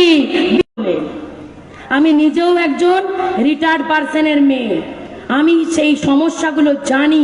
তাই আপনাদেরকে বলছি যে আপনারা আর একটা ভুলও করবেন না। আবার হিসাবে দেখুন কত কাঁচা। এবারে মমতা, এবার ধরুন সভাপতি এসেছেন, মানে স্বরাষ্ট্রমন্ত্রী, তাকে তো এবার মানুষের ওই ফসল আমাদের পেটে আসে বলে আমরা বেঁচে থাকি, কথা বলতে পাচ্ছি। তাদের সঙ্গে বসতে পারেন না। স্বরাষ্ট্রমন্ত্রীর সময় নেই, প্রধানমন্ত্রীর সময় নেই, সভাপতির সময় নেই, বিজেপির কোনো উড়ে এসে জুড়ে বসা ফোড়ে নেতাদের সময় নেই। শুধু সময় কার জন্য আছে? না মমতা ব্যানার্জির পিছনে লেগে যা। শুধু একটাই সময় তাদের, মমতা ব্যানার্জির পিছনে যা আর পশ্চিম বাংলার মানুষের মাথাটা খেয়ে যা। এছাড়া কোনো সময় নেই। কেন বাপু এত ডেলি প্যাসেঞ্জারি কিসের দরকার তোমাদের? হ্যাঁ, কেন তোমরা কৃষকদের সঙ্গে একদিন বসতে পারছো না? তোমরা মতুয়া ঘরে খাচ্ছ, তোমরা দলিত ঘরে খাচ্ছ। আমি নিজে একটা দলিত সম্প্রদায়ের মেয়ে। যে দলিত বাড়িটাই বাঁকুড়ায় খেয়েছিল, সারা দিনের সেই সফরটাতে আমি অমিত শাহর সাথে ছিলাম। আপনারা অনেকেই ছবিও দেখেছেন। কিন্তু বিশ্বাস কেন বললাম? কারণ সারা বিশ্ব জুড়ে এখন করোনা মহামারী চলছে, সেখানে দেখুন বাংলায় কিন্তু সুস্থতার হার এবং বাংলায় ভালো হয়ে বাড়ি ফিরে যাওয়ার হার, আর আমাদের মতো এখনো যারা ঈশ্বরের আশীর্বাদে আমরা করোনা এফেক্টেড হইনি তাদেরও হার অন্য রাজ্যের থেকে অনেক বেশি। এটা কিসের জন্য? না আমাদের সচেতনতার জন্য এবং আমাদের মুখ্যমন্ত্রীর অত্যন্ত কার্যকারিতার জন্য, তাই তো? তো আজকে প্রথমবারের জন্য আপনাদের এই ব্যারাকপুর সুকান্ত সদনে আসতে পেরে এবং সত্যি আজকে ভীষণ ভালো লাগছে। তার কারণ উত্তমদা, বালুদা এবং এখানকার যারা নেতৃত্ব সবাই আমাকে বারবার বলেছিল, তো আজকে আমি আপনাদের সামনে আসতে পেরেছি। দেখুন আজকে আপনাদের সবার মনে হবে যে এই সুজাতা তো কিছুদিন আগে বিজেপিতে ছিল, আজকে কেন টিএমসিতে এলো? নিশ্চয়ই এটা মনে হচ্ছে, আর এটাই স্বাভাবিক। আপনাদের জায়গায় আমি থাকলে আমারও তাই মনে হতো। কেন জানেন? এই বিজেপি দলটা বড্ড ভেগধারী, বড্ড অভিনয়টা ভালো পারে, বাস্তবটা কিছুই পারে না। তার কারণ দেখুন, আপনাদেরকে বলেছিল কি ক্ষমতায় আসার আগে প্রত্যেকের অ্যাকাউন্টে 15 লাখ টাকা যাবে। আমি জানতে চাই এখানে কজনের অ্যাকাউন্টে 15 টাকাও গেছে? যায়নি। আবার দেখুন বলেছিল নাকি কালা ধন উদ্ধার হবে। কালা ধন আর সাদা ধনের ফারাকটাও তো বিজেপি জানে, আমরা তো জানি না। ঠিক আছে, আমরা জানি একটাই, সেটা হচ্ছে মূলধন। আর ওই মূলধন থাকলে আমরা পরিশ্রম করে লুটি লুচি করে খেতে পারবো। এবার কালাধন কি উদ্ধার হলো? কালাধন একটা টাকা উদ্ধার হলো না, বরং বিজেপির বড় বড় নেতাদের কালো কালো ধনগুলো সুইস ব্যাংকে রয়ে গেল। তাই তো? তাদের কালো টাকা, কালো ধন সুইস ব্যাংকে রয়ে গেল, একটা টাকাও এলো না। আর এদেশ থেকে মেহুল চোকসি, নীরব মোদি, বিজয় মালিয়া, আরো অনেক অনেক লোক যারা বিজেপিকে মূলধন দিয়ে মুনাফা কামিয়েছে, তারা আমাদের দেশ ছেড়ে পালিয়েছে। এবং বিদেশে যে বিজেপির নেতাদের বদান্যতায় কোথাও সেখানে বিদেশ মন্ত্রী জড়িত, তাড়াতাড়ি পাসপোর্ট করে তাকে বিদেশ পাঠিয়ে দিয়েছে। কোথাও স্বরাষ্ট্রমন্ত্রী জড়িত, সেটা তাড়াতাড়ি বিদেশে চলে যেতে পারে। এইসব করে তারা বহাল তবিয়তে আছে। যে ব্যাংকগুলো একসঙ্গে মার্জ করে গেল, আজকে ভাবুন, আজকে আমাদের এই United bank of India, Allahabad bank, এগুলো আমাদের গর্ব ছিল কিনা বলুন? এখানে বেশিরভাগ লোকের ইউবিআই তে অ্যাকাউন্ট আছে কিনা? কিন্তু আজকে সেই ব্যাংকগুলো করলো কি?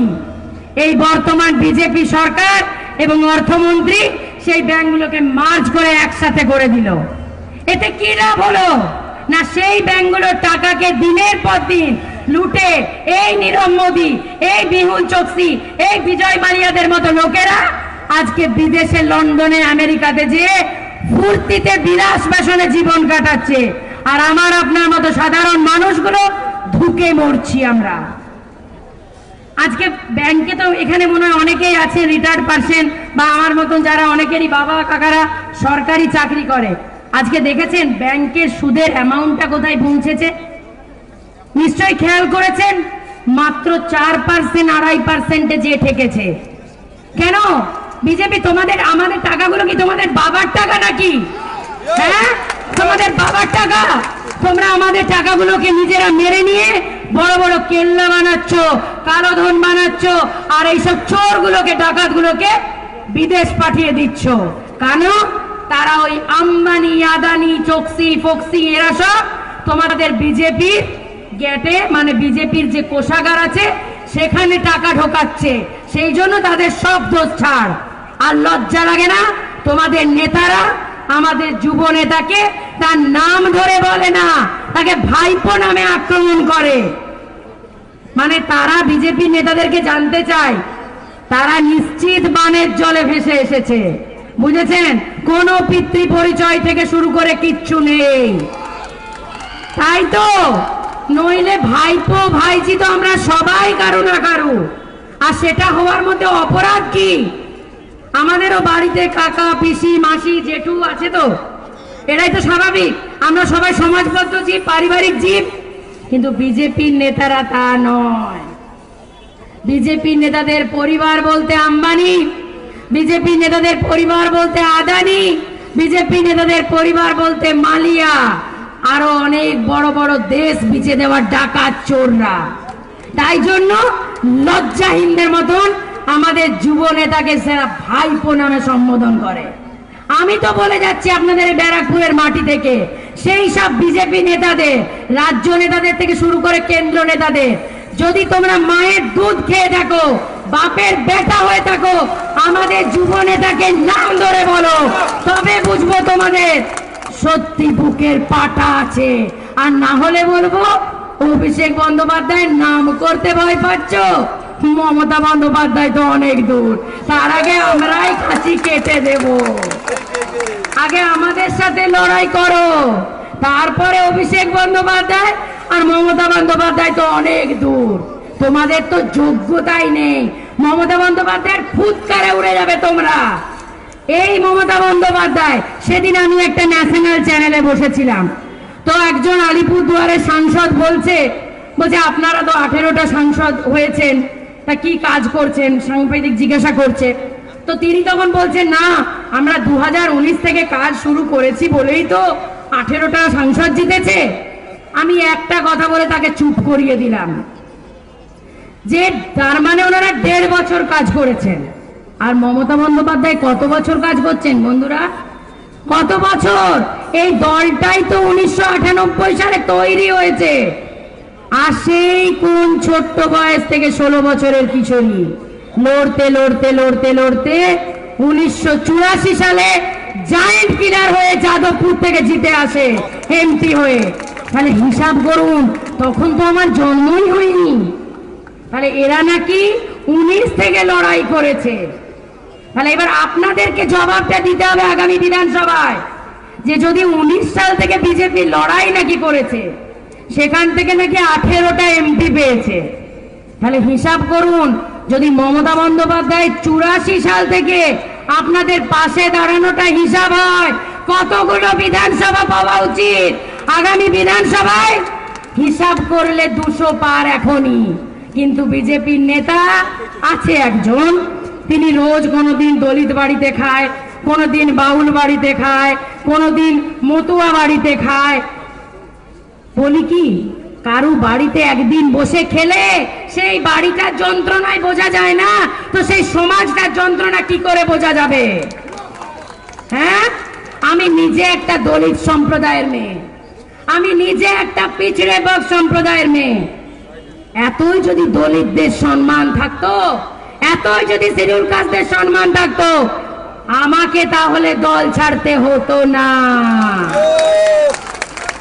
ঠিক আছে, আমি দেখলাম যে আমরা তো জীবনটা একটাই পাই, আর মরবো একবার।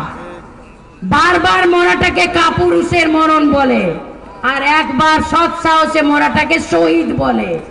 তো শহীদ হব, কাপুরুষ হব না।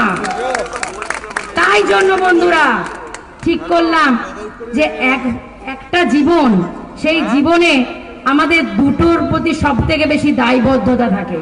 কি বলুন তো? বাবা মার প্রতি, যাদের জন্য এখানে দাঁড়িয়ে কথা বলতে পারছি, আর একটা হচ্ছে সমাজের জন্য। তো আমি যদি আমার সমাজটার কথাই যে পরে অ্যাসেম্বলি পার্লামেন্টের মাধ্যমে সমাজের কথা তুলে ধরতে না পারি, আমার মতন পিছড়ে বর্গ সম্প্রদায়ের মেয়েদের যন্ত্রণার কাহিনী তুলে ধরতে না পারি, তাদের সাথে তাদের বঞ্চনার জন্য অধিকারের লড়াই লড়তে না পারি, কোথাও এই জীবনটা স্বার্থপরের জীবন হয়ে যাচ্ছে না? তো সেই স্বার্থপরের জীবনটা চাইনি, চেয়েছি একটা জীবনে মানুষের জন্য কিছু করব। আর তখন মনে হয়েছে যে নারী হিসাবে একটা নারী নেত্রীর হাত ধরবো, যার নাম মমতা বন্দ্যোপাধ্যায়। যে মানুষটা 16 বছর বয়স থেকে জীবনে সংগ্রাম করে করে করে আজ আপনাদের মনের সিংহাসনে বসে আছেন। বিজেপির রাজ্য সভাপতির মতন মঞ্চে সিংহাসনে বসতে হয় না, মমতা বন্দ্যোপাধ্যায় আপনাদের মনের সিংহাসনে দিলের সিংহাসনে বিরাজ করছেন। তাই জন্য দেখুন আপনাদের ডিস্ট্রিক্ট প্রেসিডেন্ট থেকে শুরু করে আমাদের সমস্ত সাংসদরা পর্যন্ত একই চেয়ারে বসে। আর ওখানে কয়েকদিন আগে বুঝলেন 3 বছর 4 বছর ধরে জল মাপছিল, পাঁচিলের ওপর বসেছিল একজন ধান্দাবাজ নেতা, ধান্দাবাজ পাল্টিবাজ যাই বলি, ঘুঘু থেকে শুরু করে স্বার্থপর জালি লালচি। এখানে অনেক নন বেঙ্গলি আছে, তাদেরকে বোঝানোর জন্য বললাম লালচি। সেই নেতা পাঁচির টপকে গেল কি জন্য না, মমতা বন্দ্যোপাধ্যায় থাকলে তো পশ্চিমবঙ্গে। আর আরেকটা ইচ্ছে হয়েছিল কি বলুন তো, সেই মনে আছে নারদা, ঠিক আছে, তো সেটার হাত থেকে বাঁচারও ইচ্ছে হয়েছিল।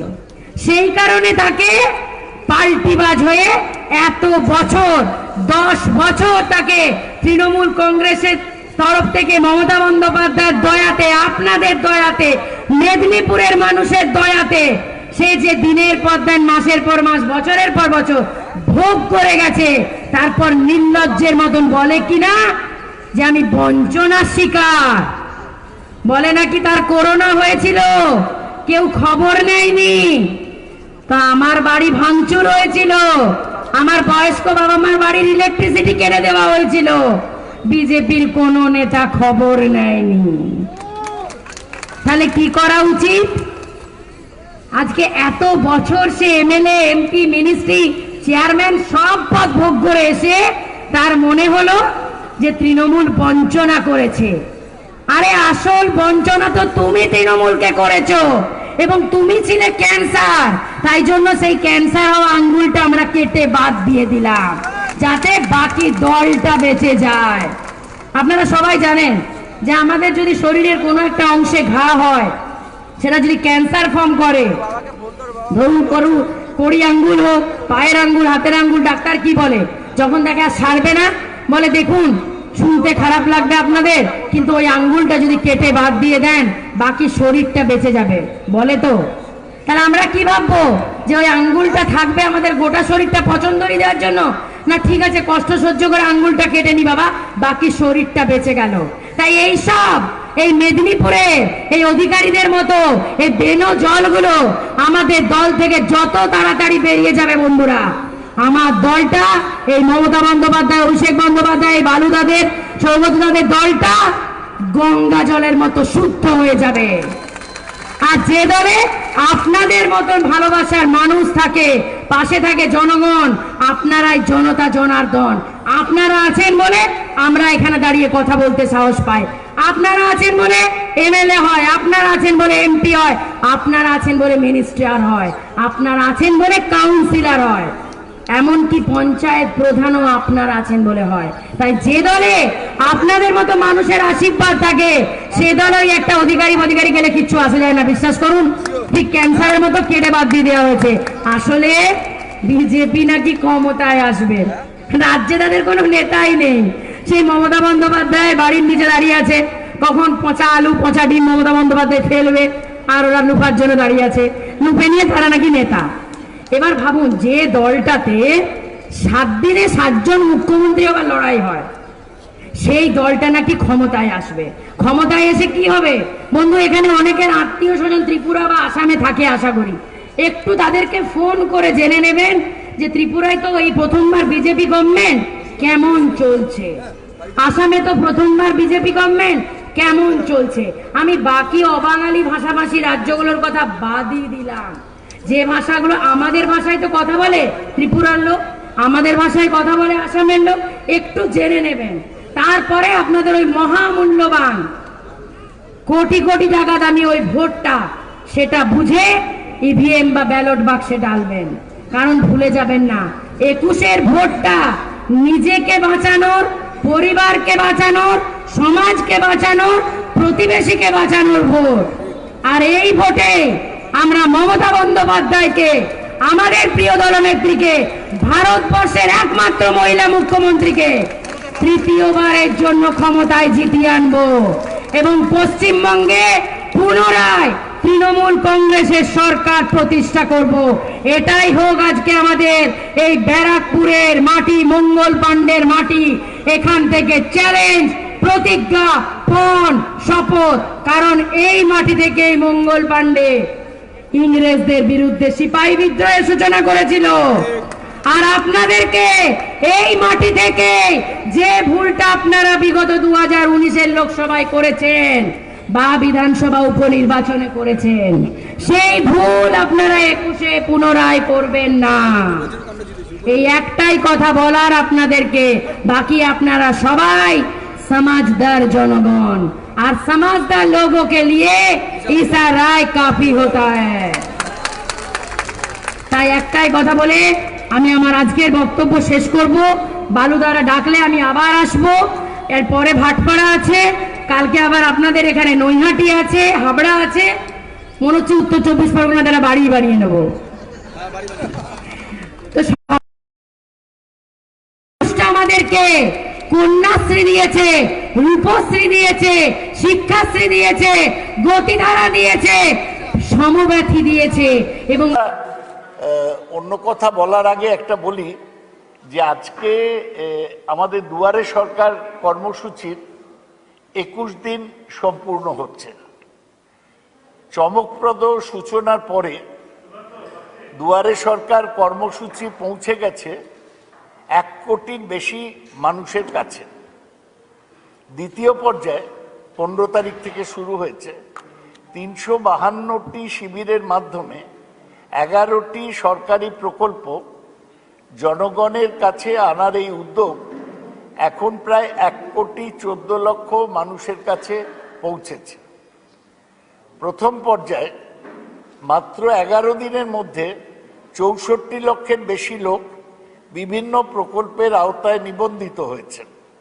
পশ্চিমবঙ্গ সরকারের এই অভিনব কর্মসূচির দ্বিতীয় পর্ব শুরু হয়েছে 15ই নভেম্বর এবং চলবে ডিসেম্বর 24, 2020 পর্যন্ত। আমি এইটা আপনাদের কাছে বললাম। এরপর এখানে উপস্থিত আছেন কুণাল ঘোষ, আপনাদের অতি পরিচিত, সুপার পরিচিত সাংবাদিক এবং আমাদের দলের প্রাক্তন রাজ্যসভার সাংসদ। আর আমি আপনাদের আলাপ করিয়ে দিচ্ছি, আমার বোন, আমার মেয়ে বলতে পারেন, সুজাতা মণ্ডল খান। উনি আজকে তৃণমূল কংগ্রেসে যোগদান করবেন মমতা ব্যানার্জির নেতৃত্বে কাজ করার অঙ্গীকার নিয়ে। আমি এখন ওর হাতে আমাদের দলের পতাকা তুলে দেব। মমতা ব্যানার্জির নির্দেশে সুজাতাকে আমরা আমাদের দলে স্বাগত জানাচ্ছি। ঠিক আছে তো কুণাল? দিয়ে দিন পতাকা, তুমি ডান দিকে চলে যাও। আমরা সুজাতাকে দলের পতাকা তুলে দিলাম। এটা না, তুমি সামনে দেখা না গেলে কি করো, তুমি ধরো। সুজাতাকে আমরা তৃণমূল কংগ্রেসে যোগদান করালাম। আপনারা জানেন যে উনি বিজেপি যুব সংগঠনের সভাপতি এবং লোকসভার সাংসদ সৌমিত্র খানের স্ত্রী। এবং সৌমিত্র যেহেতু লোকসভা নির্বাচনে এলাকায় ঢুকতে পারেনি, সুজাতা একা পুরো প্রচার ক্যাম্পেইনের দায়িত্ব নিয়ে কাজ করেছে। আমরা আনন্দিত যে সেই সুজাতা আমাদের দলে আজকে যোগদান করলেন। আমি এইটুকুই বলছি, এরপর যা বলার সুজাতা বলবে, কুণালর সঙ্গে থাকবে। চলে এসো সুজাতা। আমি সুজাতাকে, এই পিছনে যারা আছো তালি বাজাও। সুজাতা আমাদের দলের এখন সদস্য। বসো সুজাতা। কুণাল তুমি ডান দিকে বসো। এবার আপনারা, সুজাতা তুমি যা বলতে চাও আগে সংক্ষেপে বলো। এরা নানা রকম প্রশ্ন তোমায় জিজ্ঞেস করবে, তুমি উত্তর দেবে। তোমায় সাহায্য করার জন্যে কুণাল ঘোষ ভেটারেন জার্নালিস্ট যাকে বলে তিনি আছেন। চলো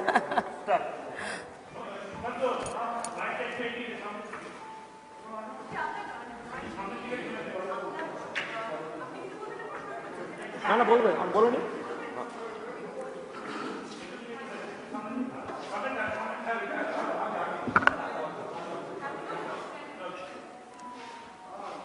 প্রথমে আজ তৃণমূল কংগ্রেস পরিবারে নিজেকে সদস্য হতে পেরে ধন্য লাগছে এবং কোথাও একটা খুব রোমাঞ্চিত অনুভব হচ্ছে।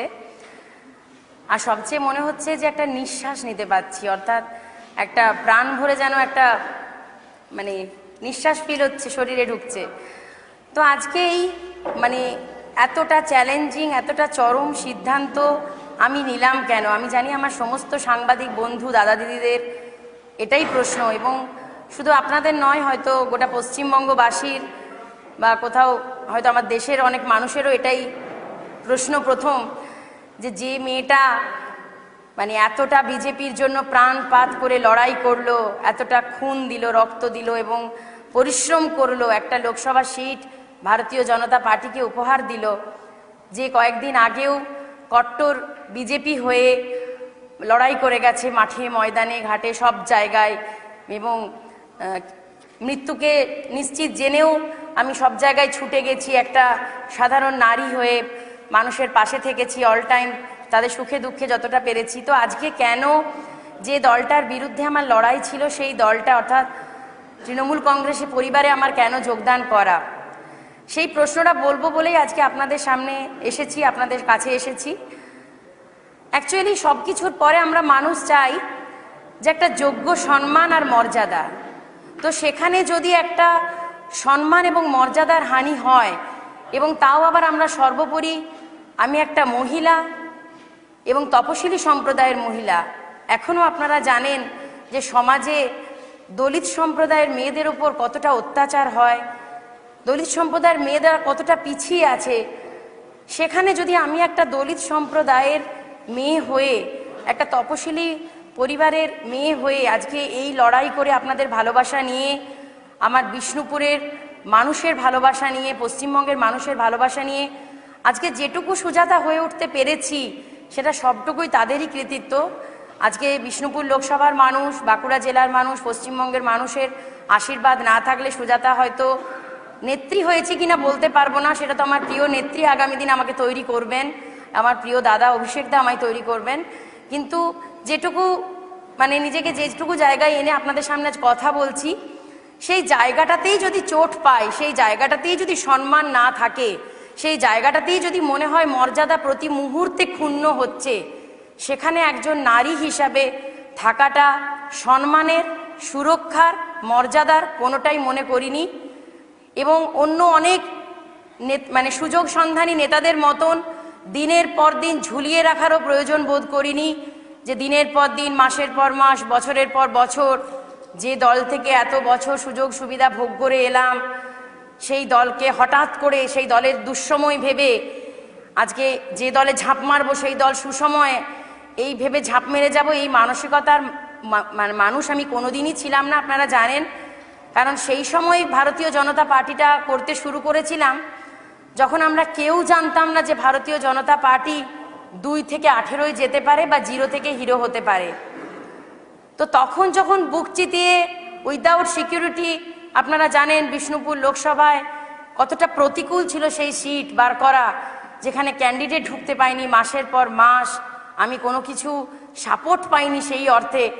একটা মহিলা হিসাবে ছুটে বেড়ানো মানে প্রান্তরে প্রান্তরে, তারপরে মানুষের আশীর্বাদ নিয়ে সেই সিট হাসিল করে বার করে আনা। তারপরেও দীর্ঘদিন, আজ প্রায় 1.5 বছর, তারপরেও ভারতীয় জনতা পার্টির হয়ে বহু জায়গায় বিভিন্নভাবে লড়াই করে গেছি। কিন্তু আলটিমেটলি দেখলাম লড়াই তো আমি করে চলেছি, কিন্তু সম্মানের জায়গাটায় কিন্তু কোথাও 0। সেখানে দেখা যাচ্ছে যে দলটার বিরুদ্ধে লড়াই করছিলাম, সেই দলটা থেকেই মানে যেগুলোকে বলে না, দেখবেন একটা আলু যদি পচা হয়, সেই পচা আলু কিন্তু ঝুড়ির বাকি আলুগুলোকেও পচিয়ে দেয়।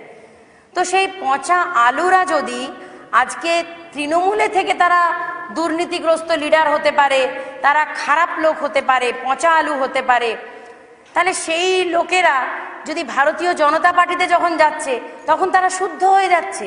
এটা কোন জাদু বলে, কোন সাবান মানে আছে যে সেই সাবান মাখলে হঠাৎ করে মানে চোর সাধু হয়ে যায় বা দুর্নীতিগ্রস্ত হঠাৎ করে একদম রাতারাতি ফ্রেশ হয়ে যায়? এই আমি এখনো পর্যন্ত সেই জাদু বলটা খুঁজে পাইনি, বা সেই সাবান বা সেই ওষুধ খুঁজে পাইনি। এবং যখন দেখলাম যে যারা আমাদের মতন খুন দিয়েছে, ঘাম দিয়েছে, আত্মত্যাগ করেছি, রক্ত দিয়েছি, আপনারা জানেন যে আমার যখন 2019-এর 9ই জানুয়ারি আমার স্বামী সৌমিত্রকা ভারতীয় জনতা পার্টিতে যোগদান করলো তৃণমূল কংগ্রেস পরিবার ছেড়ে, সেই দিন থেকে কি পরিমাণ টর্চার সহ্য করেছি এটা আপনাদের কাছে কারো কাছেই আমার মনে হয় না জানা নয়। আমার বাপের বাড়ি ভাঙচুর করে দেওয়া হয়েছিল এবং সবচেয়ে বড় কথা আমাদের বাড়িতে দিনের পর দিন প্রায় 26 দিন আমার নিরীহ বয়স্ক বাবা মাকে নিয়ে আমি অন্ধকারে কাটিয়েছি, যেন মনে হতো কোথাও সমাজ বিরোধী। আজকে বাড়িতে দিনের পর দিন রাতের পর রাত 11টার পর পুলিশি রেড সহ্য করেছি, বাড়ি বন্ধ হয়ে গেছে সহ্য করেছি, চাকরি বন্ধ হয়ে গেছে, 11 বছরের পুরনো চাকরি, বেতন বন্ধ হয়ে গেছে, এত কিছু অত্যাচার টর্চার সহ্য করেও আমি যখন প্রতিদিন লড়াইয়ের ময়দানে বেরোতাম এই ভেবেই বেরোতাম যে হয়তো এটাই আমার জীবনের শেষ দিন, this is the last day of my life. কিন্তু কোথাও একবারের জন্য ভয় লাগেনি বা একটা বারের জন্য মনে হয়নি যে আমি কোনো ভুল করছি, কারণ আমি মনে করেছি জীবনে বারবার মরবো না, সেটাকে কাপুরুষ বলে, মরবো তো একবারই মরবো, সেটাকে শহীদ হওয়া বলে। আর আমি কাপুরুষতা পছন্দ করি না। আমি একজন নিজেকে ঝাঁসির রানী লক্ষ্মীবাইয়ের সেনানী মনে করি।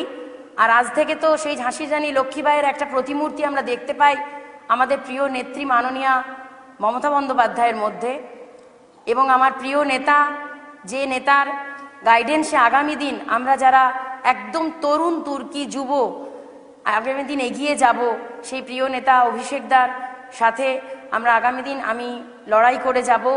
তার দেখানো পথে, তাদের আদর্শে, তাদের নিষ্ঠায় আমি নিজেকে সেই পথে চালিত করব। এবং সবচেয়ে বড় কথা, আমি একটা জিনিস দেখলাম, ভারতীয় জনতা পার্টি যোগ্য লোকের জায়গা দেয় না, যোগ্য লোককে মর্যাদা দেয় না। নইলে আজকে যারা দুদিন এসে জয়েন করছে তাদের কি রাজনৈতিক ভ্যালু, কি ক্যাপাবিলিটি, তারা কি লড়াই করেছে, মানুষ তাদেরকে লড়াইয়ের ময়দানে কোথায় চেনে? অথচ এসে তারা যারা আমাদের মতন খুন, রক্ত, পরিশ্রম, আত্মত্যাগ, জেল খাটা থেকে শুরু করে সমস্ত অত্যাচার সহ্য করেছি, আজকে তারা কোথাও সাইড বেঞ্চার হয়ে গেছে। আর উড়ে এসে জুড়ে বসা ধান্দাবাজ, লোভী, স্বার্থপররা, যারা সুযোগ সন্ধানী, তারা কোথাও টপমোস্ট পদে বসে যাচ্ছে। আর দেখুন, সবচেয়ে বড় কথা, পশ্চিমবঙ্গ একটা রাজ্য, সেই রাজ্যে সিএম একজনই হতে পারে, বা উপমুখ্যমন্ত্রী পদটা সম্বন্ধে আমরা সেরকম সরগোড়ো নয়, যেটা অনেক রাজ্যে আছে, সেটাও খুব জোর একজনই হতে পারে। তো যে দলে রোজ অন্য দল থেকে মানে একদম পচা আলুদেরকে সাড়ম্বরে জয়েন করানো হচ্ছে, মুখ্যমন্ত্রী উপমুখ্যমন্ত্রীর লোভ দেখিয়ে, লালসা দেখিয়ে, এবং 6 জন মুখ্যমন্ত্রী অলরেডি মানে বিজেপিতে লাইনে রয়েছেন পদে, এবং 13 জন উপমুখ্যমন্ত্রী। আমি জানি না আপনারা কি জানেন কোন রাজ্যে এটা সম্ভব? 6 জন মুখ্যমন্ত্রী হতে পারে আর 13 জন উপমুখ্যমন্ত্রী হতে পারে। আর বাকি মন্ত্রিত্ব তো বাদই দিন, অর্থমন্ত্রী, স্বরাষ্ট্রমন্ত্রী, প্রতিরক্ষা মন্ত্রী, সেগুলো তো কতজন, ঠিক আমার কাছে এখনো সঠিক তথ্যটা এসে জমা পড়েনি, আগামী দিন আপনাদের বলতে পারবো। তো আজকে সেই দলটা, যে দলটা একটা স্ট্যান্ড পয়েন্ট নেই যে আগামী দিনে বিজেপির ফেস কে হতে পারে, মানে আলটিমেটলি 4 মাস পর বা 3 মাস পর আমাদের বিধানসভা নির্বাচন, সেই নির্বাচনে যদি আজকে আমরা এটারা বলতে পারি পাবলিককে, অনেক জায়গায় আমিও গেছি, এই কথার সম্মুখীন হতে হয়েছে যে আপনাদের ফেস কে, মানে কাকে মুখ্যমন্ত্রী প্রজেক্ট করে লড়বেন, তখন আমাদেরকে দেখাতে হয়েছে প্রধানমন্ত্রীকে। কিন্তু প্রধানমন্ত্রী তো প্রধানমন্ত্রী, তিনি দেশ সামলাবেন, প্রধানমন্ত্রীর কুর্সি সামলাবেন, তিনি তো নিশ্চয়ই প্রধানমন্ত্রী ছেড়ে এসে মুখ্যমন্ত্রিত্ব পদ সামলাবেন না। সেটা লোকসভায় ঠিক ছিল, বাট বিধানসভায় তো নয়। তাহলে আজকে যখন আমরা ঘরের গার্জেনটাই ঠিক করতে পারি না, মানে ভাবুন, আজকে যদি ঘরে বাবার পজিশন বা মায়ের পজিশন ঠিক না থাকে, আমরা সন্তান কি সুরক্ষিত? আমরা নিশ্চয়ই সুরক্ষিত নই। তো সেখানে যখন দেখলাম যে আমার যে পরিবারটার সঙ্গে এতদিন যুক্ত ছিলাম কিছুক্ষণ আগে পর্যন্ত, সেই পরিবারের মুখিয়া অর্থাৎ প্রধান মুখটাই ঠিক নেই, সেখানে আমি আর থাকাটা নিরাপদ, সম্মানের, যোগ্যতার, মর্যাদার কোনোটাই মনে করলাম না। আর বাকি আপনাদের যদি কিছু প্রশ্ন থাকে আপনারা করবেন, আমি উত্তর দেব।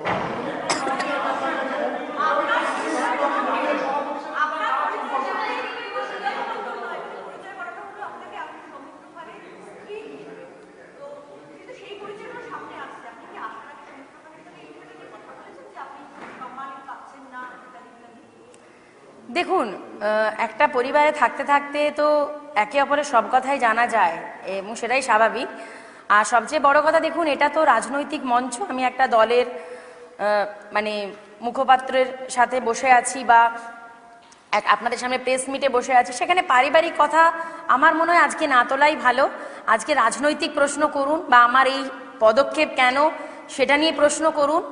আর সবচেয়ে বড় কথা, আগামী দিন কে বলতে পারে যে আমার এই সিদ্ধান্তে সামিল সৌমিত্র খাও হবে না।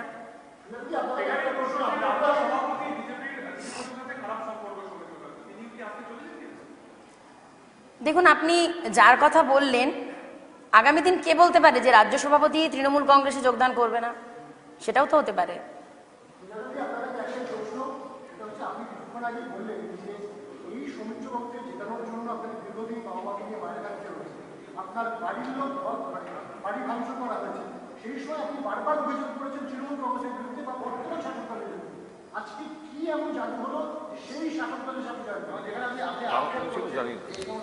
অ্যাকচুয়ালি দেখুন, এটা যে তৃণমূল কংগ্রেস করেছে এ কথাটা তো আমি জানি না। এমনও হতে পারে কোনো দুষ্কৃতি করেছে, হয়তো তারা তৃণমূল কংগ্রেসের নাম নিয়ে করেছে, কিন্তু আমি তো এটা জানি না যে লিখিত পরিতভাবে যে তৃণমূল কংগ্রেসই করেছে। আর সবচেয়ে বড় কথা একটা জিনিস দেখুন, আজকে তৃণমূল কংগ্রেস পরিবারে এসেইছি একটা কারণে, যথেষ্ট এই আশা নিয়ে এসেছি যে আমি এখানে আমার যোগ্যতার, আমার লড়াইয়ের প্রকৃত মর্যাদা, প্রকৃত সম্মান এবং একজন নারী হিসাবে প্রকৃত সুরক্ষা পাব।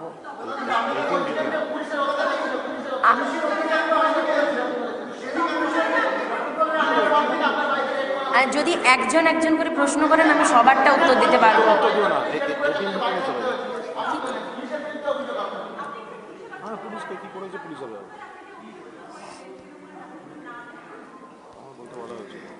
দেখুন, একটা কথা বলি, একটা পার্টি যখন করা হয় না, সেই পার্টির অনেক ডিসিশন কিন্তু মেনে চলতে হয়। কারণ যেমন একটা পরিবারে থাকতে গেলে বাবা মার কথা শুনে চলতে হয়, সেরকম কিন্তু আমাকে একটা পার্টির গাইডলাইন মেনেই চলতে হয়। তো সেটা ধরে রাখুন কোথাও পার্টির গাইডলাইন ছিল।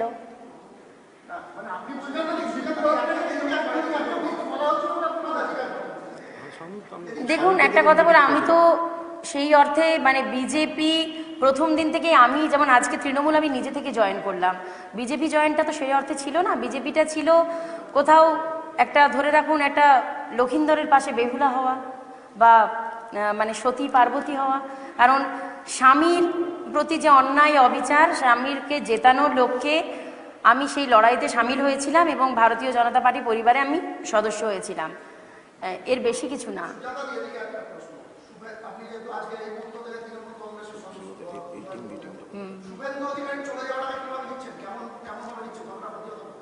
দেখুন, একটা কথা বলবো, আমার মনে হয় আমরা সবাই ছোটোর থেকে একটা প্রবাদ খুব শুনে এসছি যে দুষ্টু গরুর চেয়ে শূন্য গোয়াল ভালো। তো আমি একটা কথাই বলতে পারি যে 10 বছরেরও বেশি সে যখন সমস্ত সুযোগ সুবিধা আমার পার্টির থেকে ভোগ করেছে এবং নিংড়ে ভোগ করেছে, যখন যেটা চেয়েছে আমার মাননীয় দলনেত্রী সেই সুযোগ সুবিধা তাকে দিয়েছে। আজকে তার মনে হয়েছে যে এই দলে হয়তো তিনি মুখ্যমন্ত্রী হওয়ার স্বপ্ন দেখছিলেন। ঠিক আছে, আমরা তো আর ভারতীয় জনতা পার্টির মতো 6 জনকে মুখ্যমন্ত্রী প্রজেক্ট করতে পারবো না। আমাদের মুখ্যমন্ত্রী একজনই, দলনেত্রী মমতা বন্দ্যোপাধ্যায়। তিনিই আমাদের প্রজেক্ট, তিনিই বর্তমান, তিনিই অতীত, তিনিই ভবিষ্যৎ। তো সবচেয়ে বড় কথা, আজকে তার মনে হয়েছে যে এই দলটা হয়তো এখন প্রচণ্ড দুঃসময়, ক্ষমতায় আসবে না। যে দলটায় উনি ঝাঁপ মেরেছেন, আমি সেই দলটা কখন করেছিলাম বলুন তো? যখন সেই দলটা 2টো মাত্র সাংসদ ছিল, সেটাকে আমরা 18টা করেছি। সেই সময় রক্ত দিয়েছি, অর্থাৎ সেদিনও কিন্তু ভারতীয় জনতা পার্টির সুসময়ে সুজাতা করেনি। আর আজকে যদি এই যে যে ব্যক্তির নামটা করলেন, আমি দেখুন সেই সব ধান্দাবাজ স্বার্থপর লোভী মানুষদের নাম করতে চাইছি না, আপনারা বুঝতে পারছেন কার কথা বলছি, আপনাদের প্রশ্নেরই উত্তর দিচ্ছি। তো আজকে তাদের মতন ভোগীদের যদি মনে হয় যে আজকে এই দলটার দুঃসময় ওই দলটার সুসময়, তিনি সেই সময় ঝাঁপ মারছেন, মানে পাঁচিরে বসে থাকা নেতার মতন। কালকে কে বলতে পারে যে দলটায় উনি ঝাঁপ মেরেছেন সেই দলটার যখন উনি দুঃসময় বুঝবেন না আবার কোনো দলে সুসময়ে যাবেন। আর সবচেয়ে বড় কথা কি জানেন তো, আমি চ্যালেঞ্জ নিতে ভালোবাসি জীবনে, আর চ্যালেঞ্জ নিতে ভালোবাসি বলেই একটা মহিলা হিসাবে উইদাউট সিকিউরিটি আমি ওই রকম একটা খতরনাক সিটে লড়াই করার সাহস পেয়েছিলাম যখন ভারতীয় জনতা পার্টি, আমরা এটাও জানতাম না যে দ্বিতীয়বার নরেন্দ্র মোদী নেতৃত্বাধীন সরকার গঠন হবে বা সত্যিই 2 থেকে 18 হতে পারে, সেই দিনকে করেছিলাম। আর আজকেও হয়তো অনেকের মনে হচ্ছে যে আমার এই দলের দুঃসময় নয়, এই দলের সুসময় শুরু হয়েছে। আগামী দিন দেখতে থাকুন আরো সুসময় কোন জায়গায় যায় তৃণমূল কংগ্রেসের, কারণ দুষ্টু গরুরা এবং দুর্নীতিগ্রস্তরা যত দল ছেড়ে বেরোয় আমার দল তত দিনের দিন গঙ্গা জলের মতো শুদ্ধ হতে চলেছে। আর সবচেয়ে বড় কথা আরেকটা কথা বলি, দেখুন আপনারা সবাই ভাবছেন যে দলটা ছাড়লাম কেন, এই দলে যোগদান করলাম কেন। আজকে কোথাও আপনাদের সকলেরই আমার মতো নিশ্চয়ই মনে হচ্ছে, আমজনতার তো মনেও হচ্ছে না, আমজনতা বলছেও যে দলটা ক্ষমতায় আসার স্বপ্ন দেখছে পশ্চিমবঙ্গে প্রথমবারের মতো, সেই দলের নেতা কোথায় যারা দলটাকে ক্ষমতায় আনবে? তাহলে তাকে আনতে হচ্ছে কোথা থেকে? না তৃণমূল থেকে দুর্নীতিগ্রস্ত লোভী ভোগী ধান্দাবাজ নেতাদেরকে ক্ষমতায় আসার জন্য। তা আজকে যদি আমি দলটাকে এটাই মনে হয় বিজেপি নয়, বিজেপিটা কোথাও তৃণমূলের বি টিম, তাহলে আপনাদের কি মনে হয় সেই দুলাল চন্দ্র ভরের তাল মিছিল যেরকম আমরা দেখে কি বলি যে আসল তকমা দেখে কিনবেন, তাহলে আজকে আমি বি টিমটা কেন করব? আমি তাহলে তৃণমূল আসল দলটা করি। আমি দলনেত্রী এবং অভিষেক বন্দ্যোপাধ্যায় যে দলটা করেন তৃণমূল কংগ্রেস, সর্বভারতীয় তৃণমূল কংগ্রেস, আমি সেই তকমা দেওয়া দলটা করি। আমি ভেজালে যাব কেন? আমি আসল দুধ খেতে ভালোবাসি, আসল দল করব। ভেজাল দুধও খাবো না, ভেজাল দলও করব না।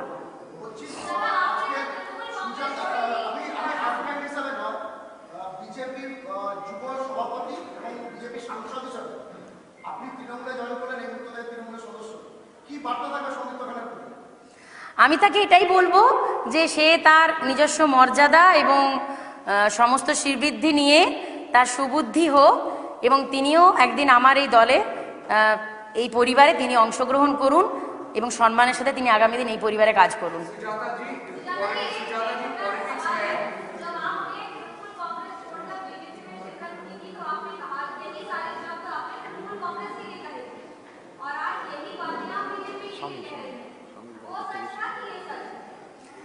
देखून আমি একটা আগে একটা কথা বললাম আপনাদেরকে যে मैं हमेशा चैलेंज लेना पसंद करती हूँ, तो जिसमें जो चैलेंज लेने के बाद मेरा सम्मान नहीं मिलेगा वो चैलेंज का क्या फायदा। तो मैं उस पार्टी तब किया था जब वो पार्टी का दुर्दिन था और पार्टी से मेरे को कुछ भी सुविधा नहीं मिला और मैं उस पार्टी से कुछ सुविधा लेके भी नहीं ज्वाइन किया। बाकी सारा लोग तो आज जो इस पार्टी से उस पार्टी से इस पार्टी कर रहा है, आप अच्छी तरह से गौर करके ये देख लो कि वो सब जो पार्टी छोड़ के आ रहा है वो पार्टी से सुख सुविधा पूरा हासिल करने के बाद जब सोच रहा है इस पार्टी में मुझे टिकट नहीं मिलेगा, इस पार्टी का अभी खराब समय आ रहा है, तो मैं अच्छे समय के लिए और ज्यादा भोग करने के लिए मैं उस पार्टी में चला जाएगा जिस पार्टी का वो सोच रहा है कि अच्छा दिन आ रहा है। देखिए मैं उस टाइप का हूं नहीं, मैं लड़ना पसंद करती हूँ और खून पसीना से लड़ना पसंद करती हूँ, और मैं जिस पार्टी में आज से ज्वाइन कर रही हूँ उस पार्टी का जो टॉप मोस्ट लीडर है, जो हमारा सबका मतलब चाहिदा सबका फेवरेट लीडर है, नॉट ओनली वेस्ट बंगाल, वो मतलब हमारा हिंदुस्तान का सबसे पॉपुलर लीडर है, और महिला लीडर तो उनका मतलब कोई कंपटीशन ही है नहीं। मैं ममता बनर्जी को देख के, उनका आदर्श देख के और अभिषेक दा को देख के मैं इस पार्टी ज्वाइन कर रही हूँ, और सबसे बड़ी बात है आज से मैं इस पार्टी का पूरा ख्याल रखूंगी और ये पार्टी से मुझे भी आशीर्वाद मिलेगा, और आप सबकी दुआ चाहिए, आशीर्वाद चाहिए, और आप सबको आशीर्वाद दुआ लेके सुजाता आगे दिन तृणमूल कांग्रेस को प्राउड फील कराए, ये आप सब मुझे आशीर्वाद दीजिए। और किसी का कुछ प्रश्न है?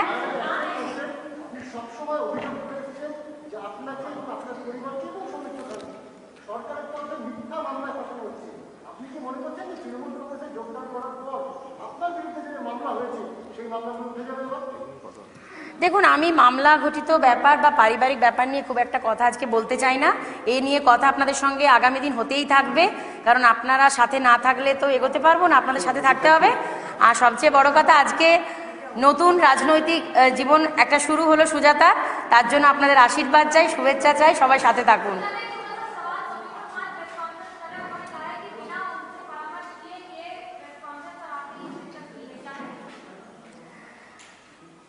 मैं पहले एक बात बोल चुकी हूँ कि फैमिली मैटर में रहने दीजिए, और पॉलिटिक्स की जगह में वो, और फैमिली की जगह में, क्योंकि फैमिली और पॉलिटिक्स कभी एक नहीं हो सकते हैं। और सबसे बड़ी बात है, मुझे ये लगता है कि बांग्ला में अभी जो लड़ाई चाहिए, और उस लड़ाई के बांग्ला माँ को सुरक्षा रखने के लिए, बांग्ला माँ को सुरक्षित करने के लिए, बांग्ला में मतलब डेमोक्रेसी एकदम प्रतिष्ठित करने के लिए मैं इतनी बड़ी चैलेंज लिया, जिसमें आप लोग सबकी दुआ चाहिए। और अभी बंगाल में सब कुछ के लिए, बंगाल में अच्छा दिन आने के लिए मैं ये घर, ये परिवार सबको अभी दिमाग से हटाया। সমস্ত নিউজ, টিউটোরিয়াল এবং টেকনিক্যাল আপডেট সবার আগে পাওয়ার জন্য অবশ্যই আমাদের সাবস্ক্রাইব করুন এবং বেল আইকনটি প্রেস করুন।